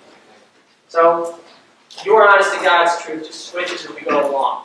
Right then and there it did. Okay. Now, police, didn't want you really to talk about the investigation, right? I don't know what the police wanted from me. What is she talking about? You don't know what the police wanted. They wanted you to be honest so they could solve the murder of your husband. They wanted you to cooperate in the investigation because, and I cannot emphasize this enough, it was their job to solve the murder, and they knew that you were lying to them. I mean, she's not a very skilled liar, so they didn't have a hard time figuring that out. Her flippantly saying that just makes her look silly. Again, there are cases where the police drop the ball entirely. They make mistakes. They fuck up investigations. They falsely imprison people. We've discussed this plenty of times, but this case is not an example of that. If anything, the police went above and beyond, given the fact that they had to dodge all of Pamela's scheming. How about some answers? Do you think the police wanted some answers from you? After the arrest, no, because they didn't contact me till June 20th or something. Oh, so because they didn't contact you right away, you decided the police must not want answers, so I guess I don't have to tell them about my affair with Bill Flynn or what Cecilia Pierce knows. Is that Yes, what you're talking I about? contacted them and I contacted the Attorney General's office. I believe I spoke with Diane. And that gives you the right not to tell the truth. Is that it? That does Because not. you contacted the AG, and you contacted the police, that gives you the right to say what's the truth and what's not. No, I made a mistake. You made a lot of mistakes so far in this case. I sure haven't have. Yes, I have. you? Was killing your husband one of those mistakes? No, it wasn't. You got getting a divorce, maybe that was one of the mistakes. You should have gotten a divorce, but you didn't. No, I didn't want to get divorced. I mean, it sure looks, you agree, you're trying to cover up what Cecilia knows from the police, doesn't it? Right, because I told her that I knew something which I didn't really know. You're playing a double entendre with something with Cecilia Pierce's mind, right? I didn't know what I was doing at the time. It doesn't make sense to me You know now, what you're doing now? right this minute. Yeah. Yes, I'm telling the truth. And you know that you're testifying at your trial in front of this jury, right? Right, and And you know this stuff is on tape and has to be responded to, I've right? been asked that at least 4 times already, Just been asking that. And you know that the other tapes that we haven't talked about yet, exist, and that's your voice on the tapes, right? it sure is, and I don't begin to say to this jury that I can explain every action that I took between May 1st and now. Right. And you didn't know at the time you were talking to Cecilia Pierce, she was wired, right? The thought crossed my mind, but no. The thought not only crossed her mind, but she is recorded telling Cecilia that she is nervous she is wired. And sometime after that, you found out she was wired. Yeah, when I was arrested. The court footage ends there, so let's properly wrap this up. After the trial ended, the jury spent little time deliberating the verdict, and Pamela was found guilty of being an accomplice to first-degree murder, as well as conspiracy to commit murder and witness tampering. She was given the mandatory sentence of life in prison without the possibility of parole. Notably, she faced no charges for the sexual abuse of Billy Flynn. She recently made headlines in 2024 as her legal team put out a video where she supposedly accepted full responsibility for her husband's death for the first time. This video came after years of proclaiming her innocence, to the point to where her supporters made the website PamelaSmart.org. The website was dedicated to communicating how Pamela's sentencing was unfair, as she was given a life sentence for her part in the plot to kill her husband, while the 16-year-olds who actually killed him were given lighter sentences. The following is a quote from her website as it stands today. Pamela's life without parole sentence is excessive and inhumane, as well as disproportionate to the sentences of the actual killers. The 4 young men who killed Greg Smart have been free for years. The website also documents all that she has done with her time in prison, where she has received a doctorate in biblical studies, a Master of Fine Arts in English literature, and much more. However, up until 2024, she continued to declare her innocence, stating that only the boy she abused sexually can free her. But he refuses to, which again is an ungodly amount of pressure to place on the minor she abused. But that's par for the course. Normally at this point, I would play the video of her taking responsibility for her role in Greg's murder. However, it continues to get this video copyright claimed, so I will leave it linked in the description box down below. However, she doesn't take responsibility in the video. She doesn't say she instructed the boys and she worked out the plot, or give any specifics into what she did and why it's wrong. Instead, she talks about how she struggled to come to terms with her own actions, but now acknowledges that she did play a role in the murder. What role? She doesn't say, but she is asking for a reduced sentence from the governor of New Hampshire. The entire statement is a bid for her freedom, in hopes that her sentence will be reduced, and she will be allowed to walk free. Greg's family stands opposed to her freedom, and many people who are apprised of the case feel similarly. But let us know how you feel. This case was certainly interesting to research, and I can't thank the people enough who suggested it. As always, if there is a case you would like to see us review, or a story you want more attention brought to, email me at dreading.official@gmail.com. Have a good day, and remember to stay safe.